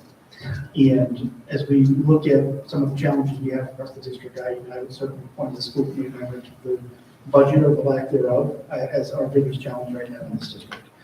We can't, no matter how much money we have, we're probably not going to offer 2 different levels of Mandarin and Chinese as a content. However, as we think about advocating in our role as a school committee, budget is one of our 3 purviews. How do you see yourself as the potential superintendent playing a role in that process and helping us advocate for the budget we need to do the things we don't want to see happen? I think that's a multifaceted question. I think first of all, it's a responsibility of the superintendent to bring forward the priorities of the school district in terms of what we need right now, what they've been able to collect information from staff as far as curriculum material, personnel that we need to have in place, other resources that we need, certainly bringing in the school adjustment counselor has pushed on that for this year because we desperately needed that position to come in. So I think it's imperative for the superintendent to be able to look through and prioritize and make recommendations to the school committee about what we feel we need right now. But I also think we have to work in partnership to get out there early and talk to the community about the needs that we have. I think a lot of times, again, it goes back to the why, they don't know about them until it's November, December, January. I feel like we should go out there early and speak to these things in various groups, videos, in fact, meetings, chat meetings, here, wherever we need it, forums that we have, to talk about some of the issues we're facing in our community. Those kind of funding project. We have to strengthen that and go also to our parents. You know, I'm not afraid to be a strong advocate for our children. And I think going to the towns and talking to them so that they're aware of why we need what we need is going to be key and critical. We can't put everything into the pot in one year and say, okay, this is all of the things we need, but we can prioritize and put it into a sensible plan so that we ensure that we're going to get those needs met over a period of time. That's part of our food. It's a skeletal model. It does take into consideration all these things. I think for me, that answer in that topic is probably the biggest strength I see in your candidacy for the role, in that you understand where we are today and what we could do to rapidly improve outcomes in the district, and having someone who's knowledgeable in our district, able to be side by side the 6 of us, none of whom I think are scared to do the same thing you just said, go out there and do it. No, I'm not. Well, it's funny because I was, when I talked in the past about the kid in the classroom, I was the quiet one in the classroom. Now that the biggest mouth of everybody up in the office. Oh my gosh. Yeah, no, because I believe that's what we need. I have another one. It's my last one. As long as it's not bad. So, I'm watching more. So, the middle school at Tohoto, what is your vision for the restructuring there? What would that look like? Yeah. Jeff and I have talked so much about this restructuring. I do absolutely support the idea of bringing in a third administrator. Whether we do this as a model with one principal and 2 assistant principals, one at the middle school, one at the high school would be ideal.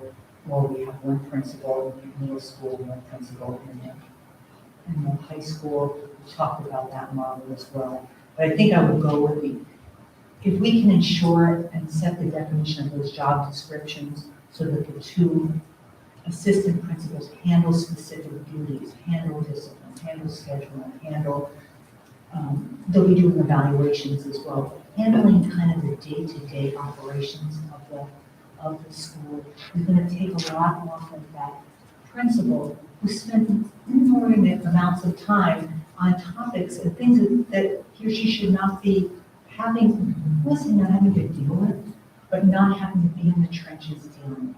I think they should be knowing what's going on. I think they have to have those conversations in their team. But that person should always be the instructional leader in the building. And that person should be the one guiding some of these initiatives that we're going to put in place. Thinking with me, informing, what do we need to have here, Carol? How can we get in, let's see what's going on in those classrooms, and doing these walkthroughs with one another, and discussing the teachers who were there, what they're doing, and the curriculum that they're teaching, the material that they're using, and how they're treating the students as well, as far as what they're providing. So I think I would go with that structure probably. Probably do some searching around to some of the districts our size and see how they look at that now. But we do, originally when the school was built, I was part as a Berlin principal of the developing a middle school model. And I spent a lot of time with some of the teachers who are still here now, creating what the vision of what that model would look like. And then we didn't have funds to bring in even a second, that third person to come as a principal administrator. But we wanted to, at the time, the idea was to separate the middle school and all of the teachers, and then separate it with the high school. One of the challenges we have now is the crossover still, so it creates scheduling commissions. So again, if it's cleaner, we have middle school teachers. High school teachers. Is that something you would ultimately move toward?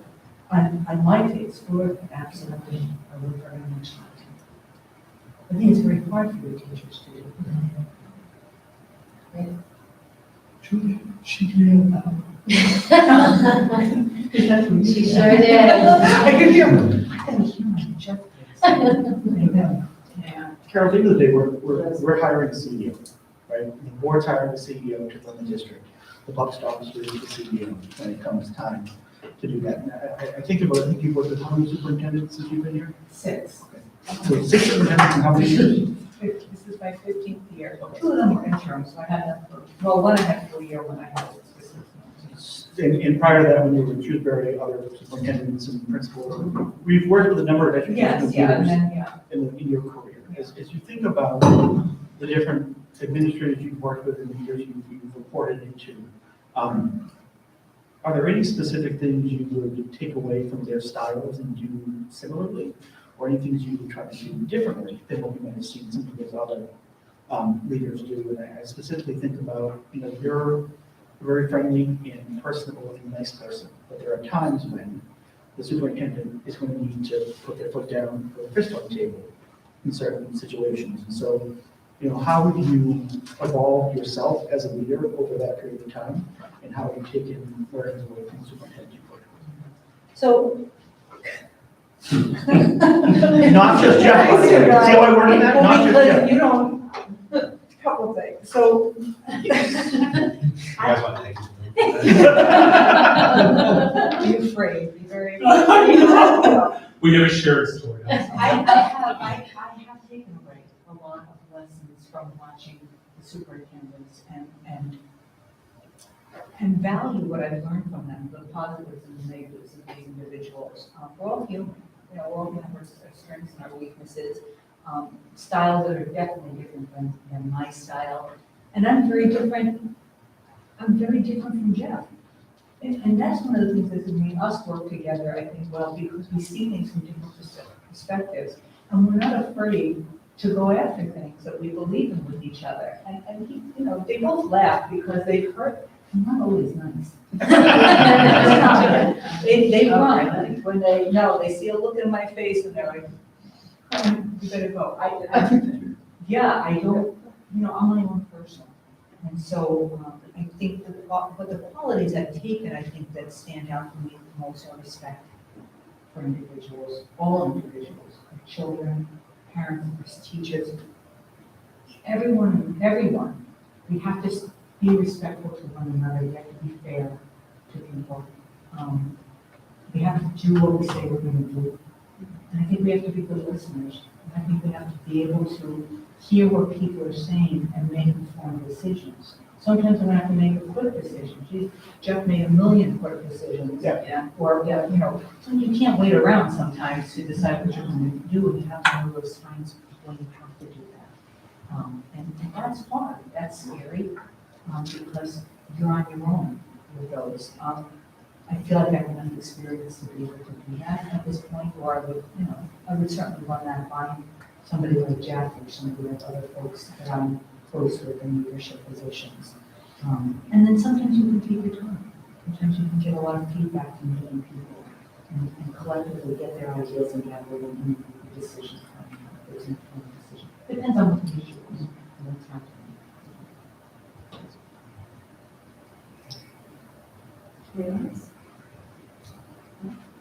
Thank you, Carol. John, Jeff, Yeah, Jeff, That was, you did so good. That was like so much pressure. That was like an hour. Yeah, seriously. At the end of the day, after she worked all day. Yeah. I mean, that was great. So thank you. That was. Always great. Education took good care of me. or can you maybe speak to the next steps in this process and really kind of all the research and Yeah, so we just interviewed Carol tonight, and we're going to have a meeting on September 27th, which is 2 weeks from today. It is a Tuesday. And at that meeting, we will vote to appoint Carol to take over as superintendent upon the retirement of Mr. Zaney. And then we will go into executive session to discuss contract.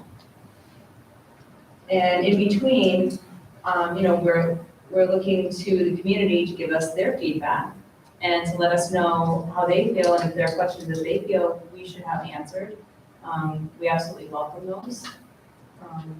We're gonna, I was going to suggest that if you want to put something out there to the community, you can certainly share where people can watch this on demand if they weren't able to view it live, and perhaps invite people to provide open-ended comments on Carol's candidacy and for us to consider as we move towards that discussion. So, it's a fabulous idea. Facebook page. Jeff, are you doing an email this Friday? This your week for a newsletter? If we can do something in there too. Thank you for giving me a chance to speak tonight. I appreciate it. We use the term in education called servant leadership. And I feel like that. That's who I am to this district. And I've been for a long time, and I will continue that. So I just want to offer that out to you. I'm looking forward to setting a path that's exciting. I use that word transformative, because I really think I can strategically moving from now we've come out of this very good. And I'm confident we're going to be in a better place. I really do believe that in 5 years. We've got a great team to do it. I'm excited that you want the job, to be honest. I'm running straight from the building, so thank you. Let's do some subcommittee reports. There are a few things left. I'm going to appoint the following members as chairs to their subcommittees, and as such, they will be providing an update on the subcommittee that they represent.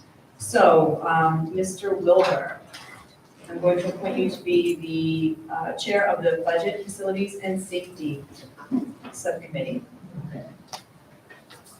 Would you like to give your report at this time? Sure. And Mrs. Brill, you're on deck. So the Budget, Finance, Safety, Budget, Facilities and Safety Subcommittee met on Thursday, September 8th in Ms. Kaminsky's office and discussed a number of items. We overviewed and looked at the district funding sources to get myself, Megan, and Julie a better understanding of where the money comes from and also where it goes. Time that I think was really valuable for all of us to dig into and understand the district budget and how it comes to be and where everything kind of fits. We also looked at a preliminary list of other districts of things which we want to understand where we are benchmarked for non-union personnel salaries. So specifically, we'll be hiring superintendent, assistant superintendent, substitute teachers, and other central office staff to understand where we are compared to neighboring districts. And Nancy did a great job giving us some of that initial information and going on to get more for us for the next meeting we're going to have. We initially looked at the timeline for the FY24 budget process and talked about the timing of that along with the approval of the district improvement plan and how those two things kind of fit together. Talked about the OPEB funding plan for the district, and Megan's going to be looking a little more closely at some of those calculations and how they all kind of came to be and what some of our options might be to help fund that liability. And also looked at the contract of the district's existing legal counsel and reviewed service offerings from other law firms as we consider whether to continue with our existing counsel or potentially consider others. So we met for over 2 hours in Nancy's office on the 8th. That was great. I do want to also ask Megan to speak to some facilities concerns we have with DES in particular, and then let her speak to that. So I'm going to start by saying, this morning when I told my kids it was picture day and it was raining, and my kindergarten daughter said to me, well, where are we going to do pictures? And I said, well, you're probably going to do them in the gym. And she goes, well, the rules of the gym are you can't touch the buckets of water, and if a ball goes in a bucket of water, you have to tell the teacher. And I said, what are you talking about? And I went to the school and I saw that the roof is leaking in the gym and in the library. So Mike, right? Mike, okay. Yep, he took me around and he said that actually they've patched it so many times, the people that patched it have told them they probably need a new roof. So I think that, we've talked about this loosely, but I think that we need to find the money to do a facility study on that building, like ASAP. The roof, the building is it was like 90 degrees in the heat. And the way the sun hits the building, with the flat roof, the air conditioning in the library is broken. It was about 87 degrees in the library. It was 86 or 87 the day we were in the building. The huge impairments in learning when gym class is about avoiding the buckets of water and the library is just about surviving instead of actually enjoying the books because it's so hot. So, I don't know if that's something we need to vote on. When we had a budget subcommittee meeting back in June before we left, we talked about the facilities assessment that had been done. Yeah, we're gonna do another one of these. So we are gonna do one. All right. What's the timing? Yeah. Is that something we can do before we are working on the budget so that we can, if we need a new roof, that's a huge thing to budget for. So it would be helpful if we could have it done, I'd say before the end of the calendar year, right? Is that? Is that plausible? Yeah. Bob's suggestion was to go to special town meeting if there was one and ask for the funding. For that. Right. Yeah, we're gonna have to, that requires, it's a bid process for it, so it's, It's not capital planning. no, what's in it might be capital planning stuff, but there's a bid process to do the audits. So, We don't know if they're gonna have a special town meeting, so if that doesn't happen well, in I mean, November. we don't even know if the bids can, be in by then. I'll talk to Nancy about it. What I was going to suggest we do tonight would be take this topic and for the school committee to empower the budget subcommittee to follow up on this, going so far as to requesting RFPs and approving funding for it if we need to. So I'd like to do that as a motion to authorize the budget and facilities and safety committee to work with the administration to request proposals and hire a firm to conduct a facilities assessment of BES and to expend think you said it was 25,000 for PMS, so we put up to 30,000 to conduct it, so we can take it into the subcommittee to further discuss, rather than us all having to do it here. So my motion is for the school committee to give the subcommittee authorization to move forward with that, and to expend up to 30,000, working with the administration to do that. I'll get this started. Do you need a second for that motion then? I will second that motion. Do we have a discussion? And is the 30,000 for the assessment? It was 25 to do the assessment of PMS, so I'm just putting the inflation on there, should we try. It's a big facility too. You might come back on more, but Is that right? Is that much? Just to provide a report. Who writes How much that? did you do? Thank you. It's probably like The really company does in-depth. the audit will come in. It's an engineering firm, so they come in and they prioritize it too, so they'll have level 1, level 2, level 3 priorities. And then if you have something, like air conditioning, for example, that's obviously not in the audit because it doesn't exist in the school. Right, so that's something they would consider. Ventilation, maybe. And we also, we've started that process, the air conditioning piece. So we- Yeah, right. Just start looking I know at you those got some numbers. bids, yeah. And what budget would that be? from what we have, whether it's school choice funds there, if it's for the ES or other way, I think that, what I'm suggesting is that we just hand that off to the budget subcommittee to visually exploring this. And I mean, maybe the town would have to kick in, because I think we've thrown the idea around it as a town building, I don't know how that works. Is that an assessment that's done periodically? I don't know, I don't suggest on I don't think it's been done. It's the first one. Who's done the EMS? Done at BMS. I don't think there's been, This is a pretty new school. What motivated that? just the issues we're starting to see in the school. Yeah.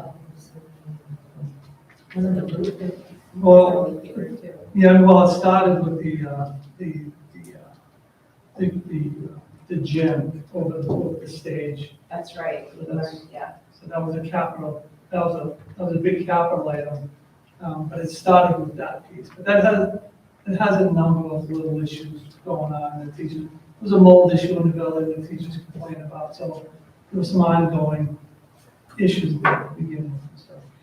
Yeah, I mean, last year, my son told me there were mice in his classroom. Twice, they were sitting on a rug and a mouse ran across and all the kids woke up. Twice it happened. I mean, they're first graders, so they think it's cool, but I was that teacher. You can just say there's never one, it's actually not. Okay. Right, yeah, that's that. All right, My motivation for doing this is budget time, and if there's an opportunity to get this assessment done this fall, it would allow us to put that into a budget request in Boylston for this upcoming year. And I'd rather do that than wait to get the funding for this assessment and then go be a year later. We have a room for the gym that can, potentially damage to a floor that could be massively expensive to. So I think library gym. yeah, I took some pictures. They have buckets in the library lined with paper towels, but the library ceiling is destroyed. The gym thinks it's coming in from the ducts. So then you talk about mold, well, if water's getting into the ducts, you have no idea. So I echo what Adam said. I feel like there is urgency to get this done ASAP because we don't want to wait a whole other year if there are certain capital improvements that need to get done. And I think from what Adam and I heard, and Lori heard in the town of Boylston, we have parents that are willing to go to town meeting and fight to get some more money for the school. It's Wow. shocking to me that we have kids in school trying to learn while dodging rainforest. You talk about equity, we bring a rainforest and boil stuff. But is it realistic to think that we will get an engineering study done in the That's what fall, even to select somebody that can do it? I mean, I just, How long? trying to get someone to do a couple houses today is miserable. Yeah, I mean, the other one took a good part of the spring because there is a big process. So, It depends what else they're doing. I mean. I agree, I think it's You need a priority. you need a qualified engineering firm to come in and do it, and to try to get them in, and you have to bid on it. It's not like we have 50 bids. We gotta, I agree, it's a huge priority. It's unfathomable that this is even happening. But we should probably manage expectations as to what can be done. Reality. We'll get it started. I mean, I don't have any answers. Well, how long- We'll get it started and we'll start reaching out. Who was here, I mean, were you here for the Berlin one? I was not on school committee for that. So how long, It was done last year. oh, it was? Just one. So how long did that take? You know, Is that what Steve was telling us about, like the HVAC stuff in that building? The heating thing? Pellets, they got the new. So how long did that study take? The furnace? Remember he showed us the whole thing with the furnace? How long did it take? The furnace was before I was here. Oh, that's not. The pellet furnace? That was part of a grand green grant. That was done, that was a long The Berlin facilities assessment was completed, final report was delivered on May 20th, 2020. So that was before our time. Before I us. was like, I do not remember that. Yeah, it wasn't like a 2-month start to finish. No, that's what I'm asking. yeah. I don't know. What was it? That's what I'm saying. Was it 2 months? Was it 4 months? Was it, I have no idea. My point is, I don't want to wait for a time meeting to go last. I agree, start today. Start it now. If You know, we can make get sure it in we for say- February budget, great. If not, yeah, we might. That's great. How long does the bid stay open? There's a timeline, you have to keep it open for a certain amount of time, Jeff, too. Yeah, there is. I forgot what it was. That's right, you have to keep it open. Also, I wonder if we could just contact the people that did the Berlin one and see if they would do. So right now, we're in the middle of a motion, we have the Sorry. motion, and, no, it's okay. But I just want to remind us that we're in the middle of the motion to give the authorization, the school committee gives the subcommittee authorization to seek bids and perhaps spend up to $30,000. We up it to 35 because Jeff just let us know that the Boylston facility is significantly larger than Berlin. So you're suggesting an amendment to the motion? I think we could probably look at this committee for authorization. All right, so So you want to leave it at 35? Oh, we're seeking a firm, right, not bids, right? We're saying that. You have to get- Right now, we're just voting to let them look into it. Yeah, I think you have to get. Committee's gonna do, the subcommittee will Yes, get one. you have to get bids. If the subcommittee is able to, working with the administration, find, Yeah. receive bids and accept one, we're authorized to accept one up to $30,000. It's more than we can have the school committee for additional authorization. So we'll start looking at it. Nancy will have some information way next time. She'll just do the initial work on it, and so give you some more answers on the bid process and things like that. Okay? Yeah, sounds great. All right, September 27th, all right. Okay, Great. so, We get a vote. all in favor? Aye. I'm an aye as well. What's the next one? What is this? What's the October next meeting? 6th. October 6th. Well, our next meeting is October 6th, but we have a school committee meeting September 27th, so if Nancy has information for us, she can share it at that date, right? I'd like to state that the motion for the school committee to give the budget subcommittee authorization to spend up to $30,000 in seeking bids for the facility study has passed. Excellent. Megan, did you want to, I'm going to appoint Mrs. Brill to be the chair of the personnel negotiations and superintendent evaluation. Did you want to share, because we weren't on camera last time, Yes. what we Yeah. agreed to, that we Yeah, so, the school committee, voted the, current contract in. So it took effect immediately, and it was unanimous. it was a unanimous vote, yep, exactly. So the committee has not met since, Yes. because we don't have any upcoming contracts. Excellent, thank you, Megan. I have a question, this subcommittee. Although So we might have the superintendent one, yeah. the school committee approves the BBA contract, the department contract.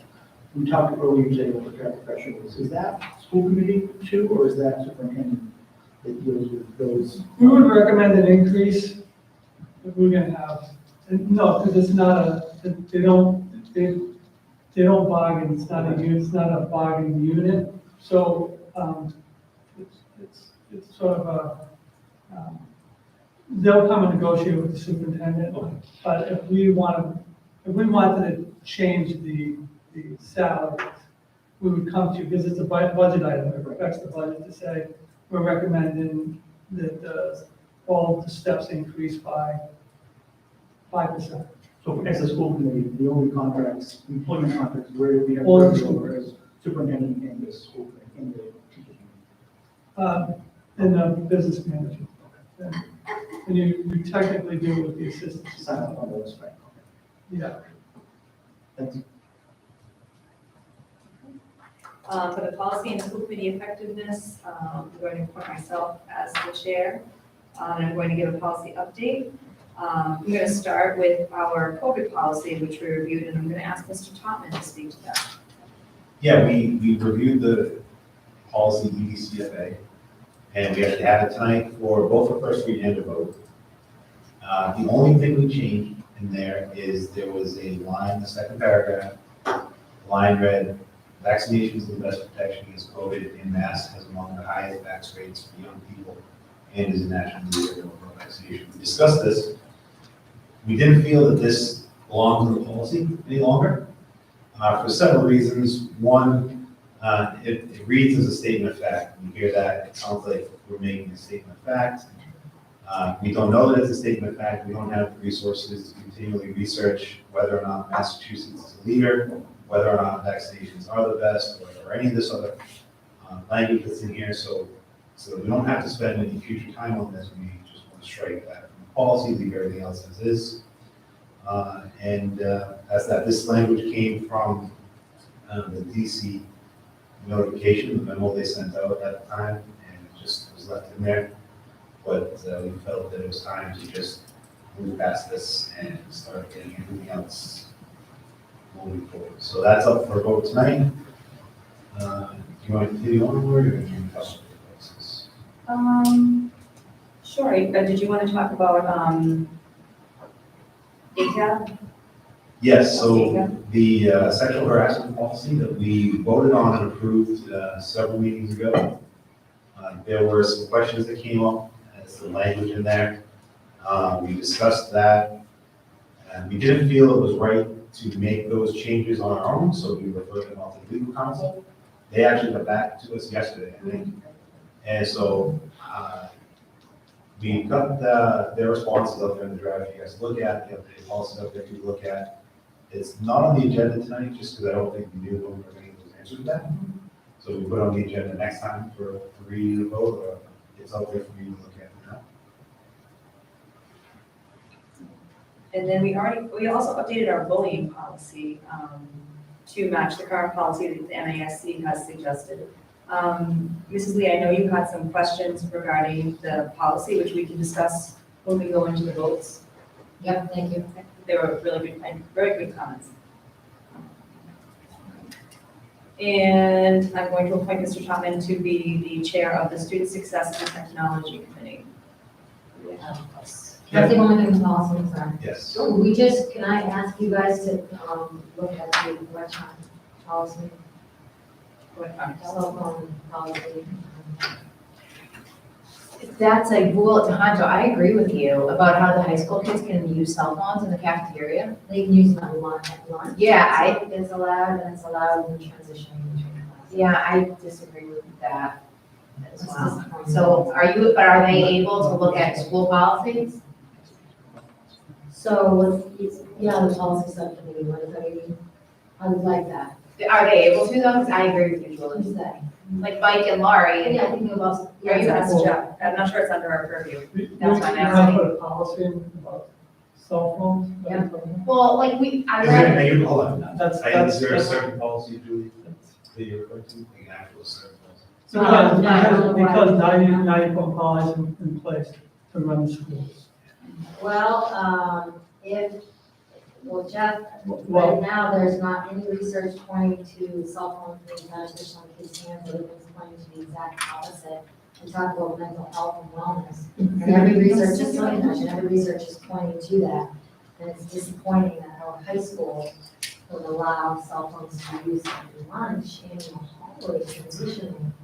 I don't know how But that's. that's not the argument. The argument is whether it's the purview of the school committee. So whose purview is it? Is the purview of the schools. Well, unless there's a cell phone policy for the You district. can't have the school committee start trying to run the schools through your policies. So what happens? Not the everyday running of the schools. Okay, so If you have what's the solution? research, if you have research that you want to present, then you present it, we'll take a look at it, and we'll make a decision on it. So can I ask you, is that something you would support as a superintendent? What? Cell phone uses at lunch? Cell phone Passing use? the hallways by our high school students. I would leave it up to the principal and the assistant principal to So I'm decide. asking you as a superintendent, is that something you support? I don't know if I would ask the principal, they run the buildings. But you also will. I certainly, I'll tell you who I wouldn't ask. I wouldn't ask a parent if it was their decision to do it. I would ask the people who run the building. Sure, all that aside, we're talking about kids in a learning environment, kids in a lunchroom, where you're supposed to be having a conversation, meeting. Our administrative team right now is saying, we're okay with you not doing that, not socializing, keep your head down. You can be here. Who's saying that's happening? I have Jeff, I have 3 kids in school. What's happening? Well, there's 500 kids in the school, so. Jeff, ask the parent community. You can't be in denial over this because there's no It's solution not about here. that, Julie. First of all, you're asking the question, whose decision is it Right. about cell phone use in the cafeterias? It's the building administrators. You're asking me if I would support it. If the principal said that is a disruption of the school, then I wouldn't support it. If they said, well, it's no problem, if they're doing that stuff, then I would be okay with it. But clearly there's no problem if it's okay. What? Well, if it's allowed, then it's no problem, right? Well, if it's allowed, then they probably haven't seen an issue with it, or it hasn't been brought up. If you're saying there's research, then show us the research. and then we'll take a What look do at you it. mean by that research? You want me to see You said all the kids, research you want me to points look to at something. kids' No, you minutes said, on their phone? Is that the no, research you want? started out by saying all the research points to something, right? Yeah, all the research with kids using cell phones to be attempting it's harmful for kids. It's not. I think he's suggesting that you take the research that you've seen and then perhaps send it on to like the leadership teams and say, here, I'd like you to look at this when in considering cell Yeah, phone what's use. the research? I mean, we'll take a look at it. I mean, if you have That's research- sure. Can I, And I'm not trying to be argumentative about it. All I'm trying to do is say that, number one, there's a separation of power between the school committee and the schools. Sure. Number one. Okay, number two, if you have research that's making your point, then, and I haven't seen it, or the schools haven't seen it, show it to us, because it's totally possible we haven't seen all the research I on can't whatever. imagine, I can't imagine that administration hasn't seen this. Well, That cell phone use with our kids is harmful for them. Well, At the sure end, it at is. the around said keep these kids away. I know, all I'm saying is show it to us, it's possible, there's a lot of research. I have a point of information. You said, Point of information, the policy IJNDB is technology acceptable use policy. And Mike asked about whether there was a specific policy to look at. Not speaking to whether we can change it, it's our purview, we can consult a lawyer on that. But it looks like INJDB would probably be the policy to look at, which specifically mentions mobile devices in it for the policies that we need to review. I think Jeff is probably right in terms of the purview of it. He is right in the purview of it in terms of the ability issue, but this policy to me would be the one to review. Whether we can change it or not to address the things you're concerned about is another story. And Julie, I absolutely 110% agree with you that if a kid is on their phone on Facebook at lunch, that literally sickens me in my core instead of learning how to talk and be with friends. That's a huge problem in our society, and I do not think cell phones should be allowed in school, even in high school. And I get it, there are many adults, and it's part of our world. But if there is any way that we can get there, I support it. So, Jeff, you've spoken recently in a couple of seconds about the school council and the role they play with things like the handbook. Is this an issue that should be referred to them to review with the administration? I don't know if you've ever engaged with that group, but you've mentioned it a couple times in different settings.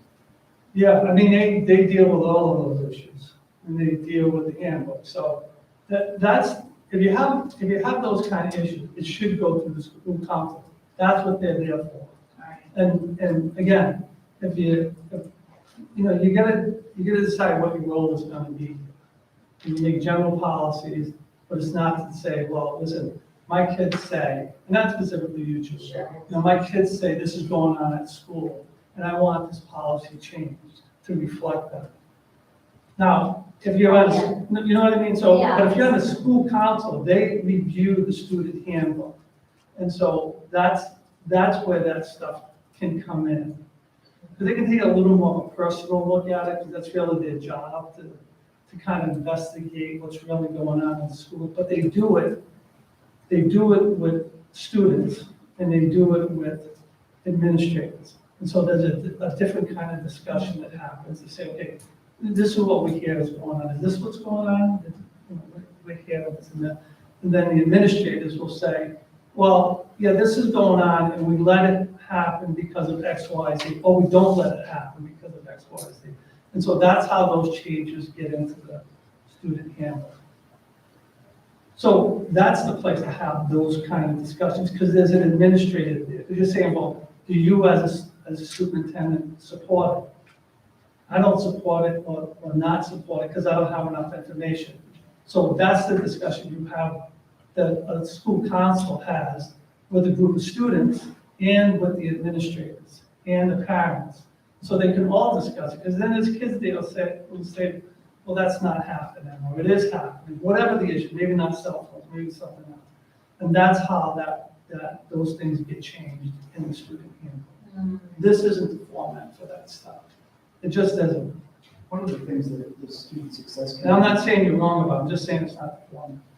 student success committee we talked about in our meeting, potentially in some future school committee meetings, we'll be having one where we specifically bring the Tohoto administration and the Tohoto school council into the school committee meeting to talk with us about things that are going on in the school. I think Carol's point about parents and others being part of it. When we potentially schedule as part of our school committee, let's bring the Tohoto PTO, let's have a Tohoto focused meeting, and we can dedicate a half an hour to really hearing from them as to what's going on. And I think we talked about that, because that needs to be done. And we talked about it in terms of, instead of this committee going to meetings, you invite those people here. Or if you want the principals to report on it. But it's better to have that whole representatives like the council do it. But that's not the job of this committee. I'm just pointing that out. No, I get what you're It's saying. not. Yeah, we should have, I wish we could have asked, and I don't know, maybe you emailed Sally, because I saw that, but I wasn't sure. Did you email her? And that's what she said I was gonna get back to you on. Yeah, she's fine, so she's very busy. Right. It's just, this is just a very large issue that's not going away, and we have to be able to help our students manage these devices. Why don't you, as saying- a parent, reach out to her and I do it ask, as a parent. ask it as a request of the council to look at it. Okay, who is on? See, that's the different. Group, she would give you. council? Is it a different group every year? They're always looking for members. I know I just had a parent ask me about something that was going on in the school.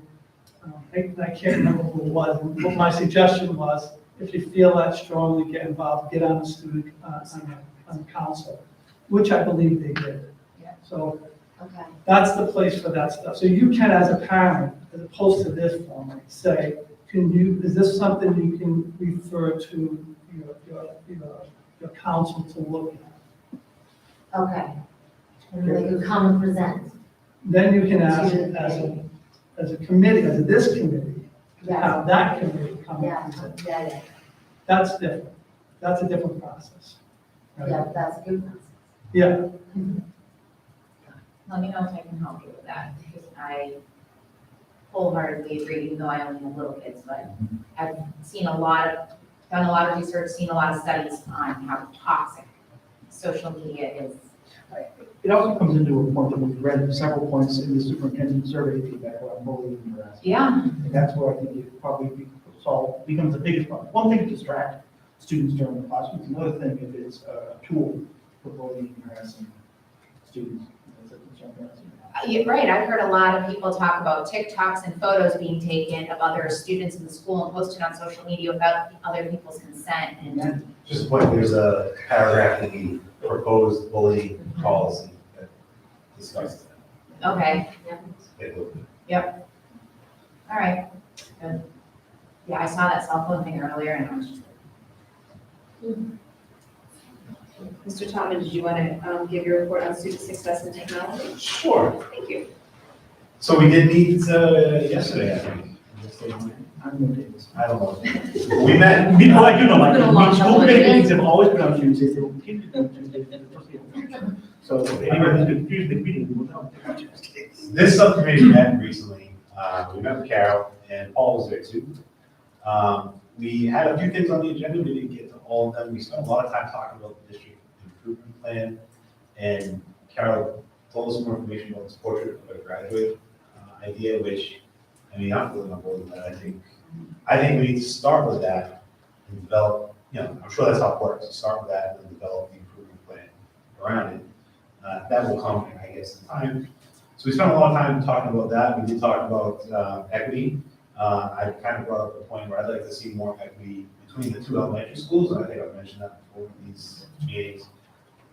They're different schools. They've operated independently for years. They have different groups and different activities and different offerings. And now we're one school district, and I don't know how much work has been done to sort of bring those two together. So that's one kind of topic that we might explore in the future. I don't know what's going to come of that. So we spent a lot of time talking about that. We asked Paul if he could get us some information on the cell phone, speaking of cell phone service in this building, right? He says they've done some things in the past about that, and he said he's gonna look up some information. Don't know if anything will come of that either, but it's something we're gonna look at, as well as additional ways to use technology, not just for students in class, but for getting information on parents. So that's what we talked about. We'll meet again. We talked a little bit about trying to set don't want to call it a mission, but a charge for the community, so we actually know not only what we're going to do in the next year, we can communicate to towns what the purpose is, since this is a new committee. And it's not really, budget is self-explanatory, but student success can mean a lot of different things to a lot of different people.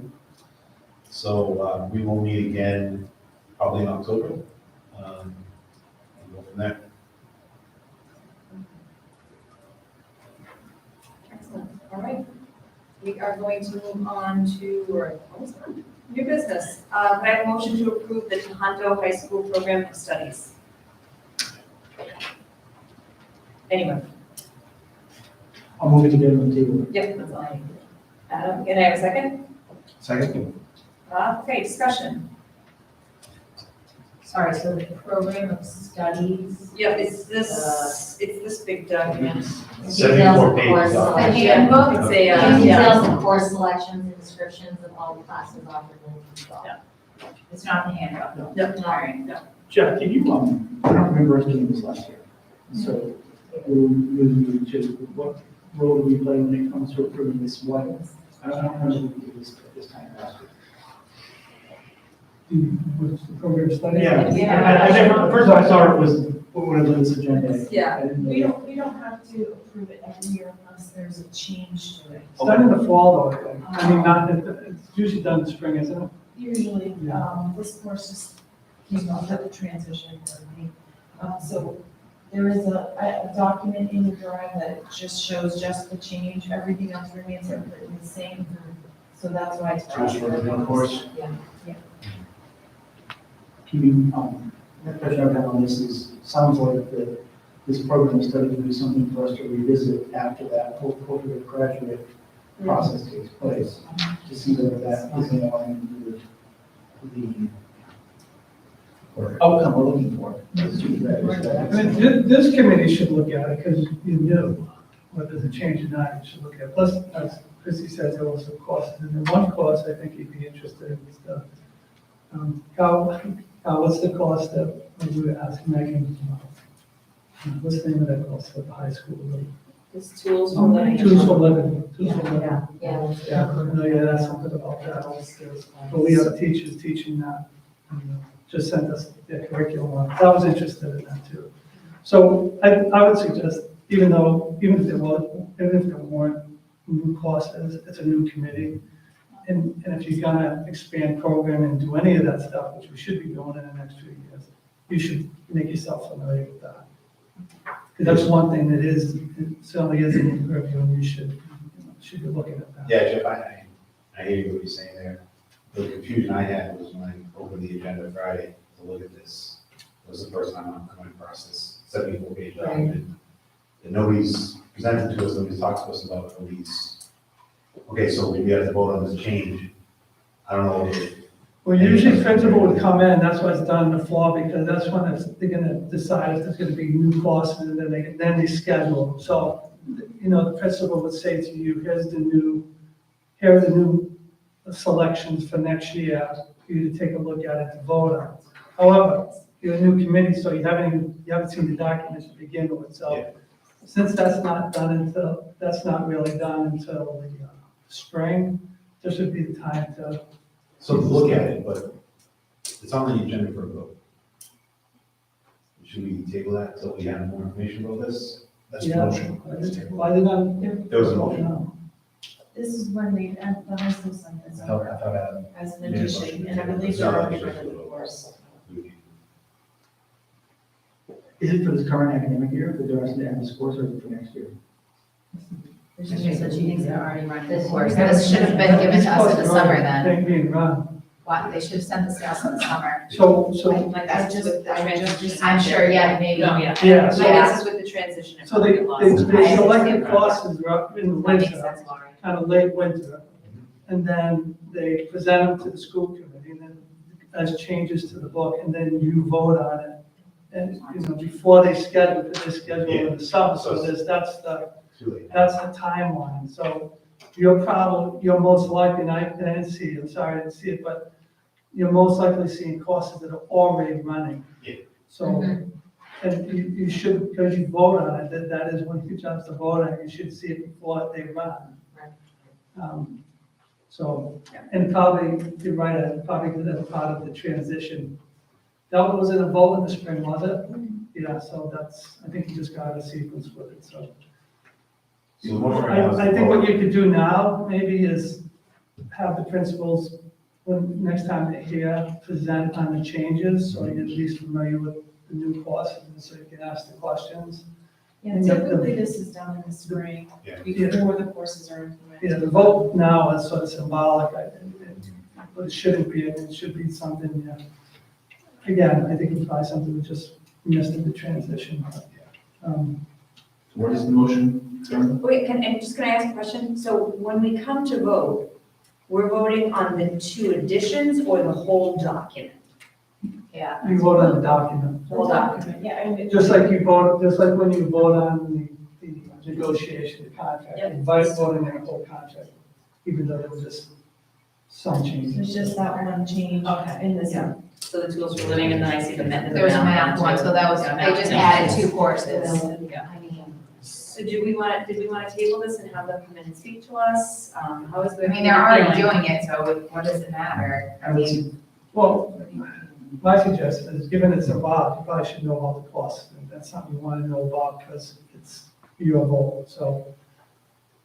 Given that it's already running, my suggestion would be to table the vote, have them come in, talk about the costs, just so you know what they are, and then make the vote. Yeah. If you make the vote now, you're gonna forget about it. It's gonna be off the All right. table, so. Move to Can I table. ask, wasn't there a course being run at the high school, a life skills class? Last time we toured, is that separate from tools for living? No, I'm wondering if they changed the name. That's what I was thinking. Okay, because it's that's separate the area. I move to table. Curriculum. all tools for Okay. CP. So Adam has made a motion to table this. Do we have a second? Second. So Mike? Discussion? All in favor? Aye. And I as well, opposed? the motion to table the Tonto High School Program of Studies until a later date has passed. Could I have a motion to approve the fiscal year 2023 superintendent goals? So moved. Second, Second. discussion. Jeff, I like them. I think everyone will be talked about a couple times now on this. There were a couple, I think, typos within what I saw, which is good to make it clean up when we move forward with it. But I think it's in line with what we expect out of a superintendent has an end date, who expires. Next expiration date. Expiration date, so. It's awesome. It's counting down. All in favor? Aye. I'm an aye as well. Opposed? Motion to approve fiscal year 2023 superintendent goals passes. Could I have a motion to approve the updated mentor coordinator job description? So moved. Second, Second.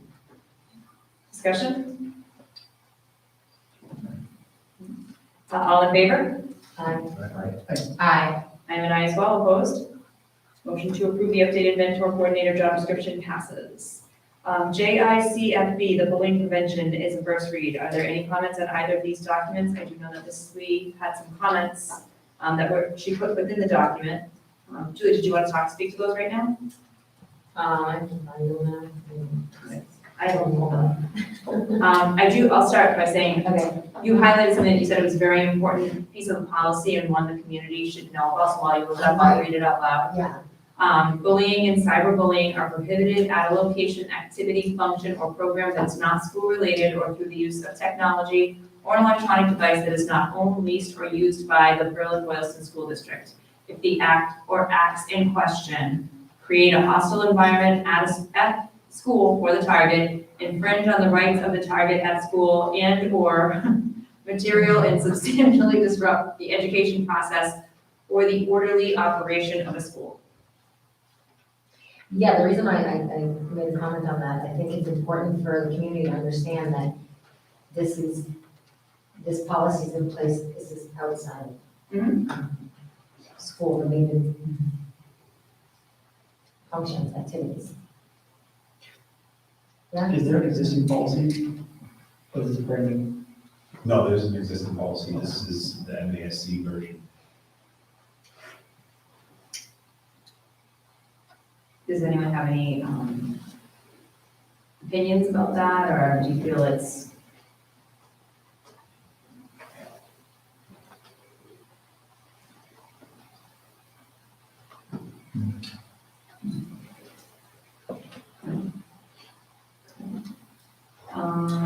Is that a change from the previous policy?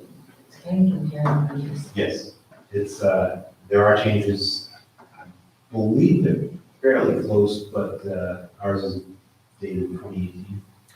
So the consequences for bullying per this policy would apply to a student bullying as per this policy's definition from their bedroom at night to another student, or, off campus or outside of any school hours or activities. I think Is that how I interpret it? if it trickles into the school, right? Well, yeah, because if you're being bullied outside of school and you have to face that bullier in school, Yeah. I would think there'd be negative consequences. Would be my guess as to why they're thinking And we've actually had, Fair. as a parent, come to us with that exact concern last year. I've had this issue, yeah. So I think that, and it was handled phenomenally. Yeah. The school principal or a designee shall promptly investigate the report of bullying using the bullying cyberbullying report form. And Julie asked, can we see this form? Do we have one? Probably not, right? This is a brand new policy. Okay. So maybe what we can do is find out in our policy meeting, write that down, about that particular form.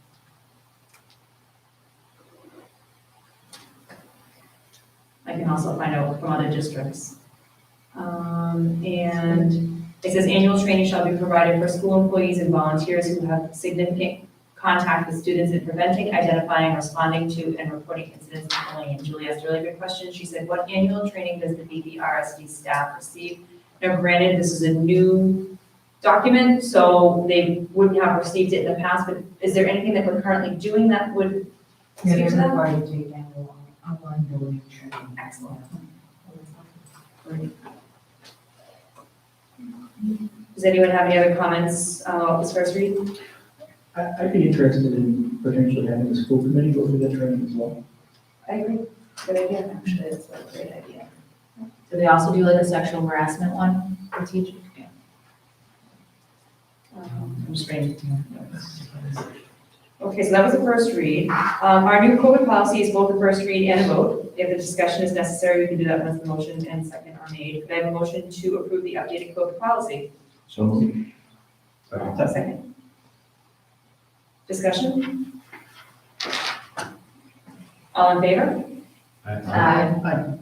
I'm an aye as well, opposed. Motion to approve the updated COVID policy passes. We have a new section called School Committee Questions, Comments, and Future Agenda Items. And I would like to start off by saying thank you to the subcommittees for the work behind the scenes. I don't think that the public has any idea of how much work we do before we come to the table. And I know you guys did some great work this week. It's actually, I feel almost kind of nerdy saying it, but I'm excited about what's going on, so. So thank you for all that hard work, because organizing schedules, sitting down, talking about it, the work that comes out of it, you're doing a great job, I appreciate that. And I also want to thank Sebastian, we can't see, he's behind the camera, but he's always here making sure that this is all set up. It didn't happen last week, but man, he tried, or last couple weeks ago, he tried very hard to get us online. It was a situation outside of his control, so thank you, Sebastian, for all you do for us, appreciate it. Does anyone else have any questions, comments, or future agenda items that they want to? I was previously commenting earlier about maybe having some kind of Tohoto specific meeting with the school council, perhaps October, November timeframe to do that, maybe doing something similar jointly with both elementary schools in order sometime this year as well.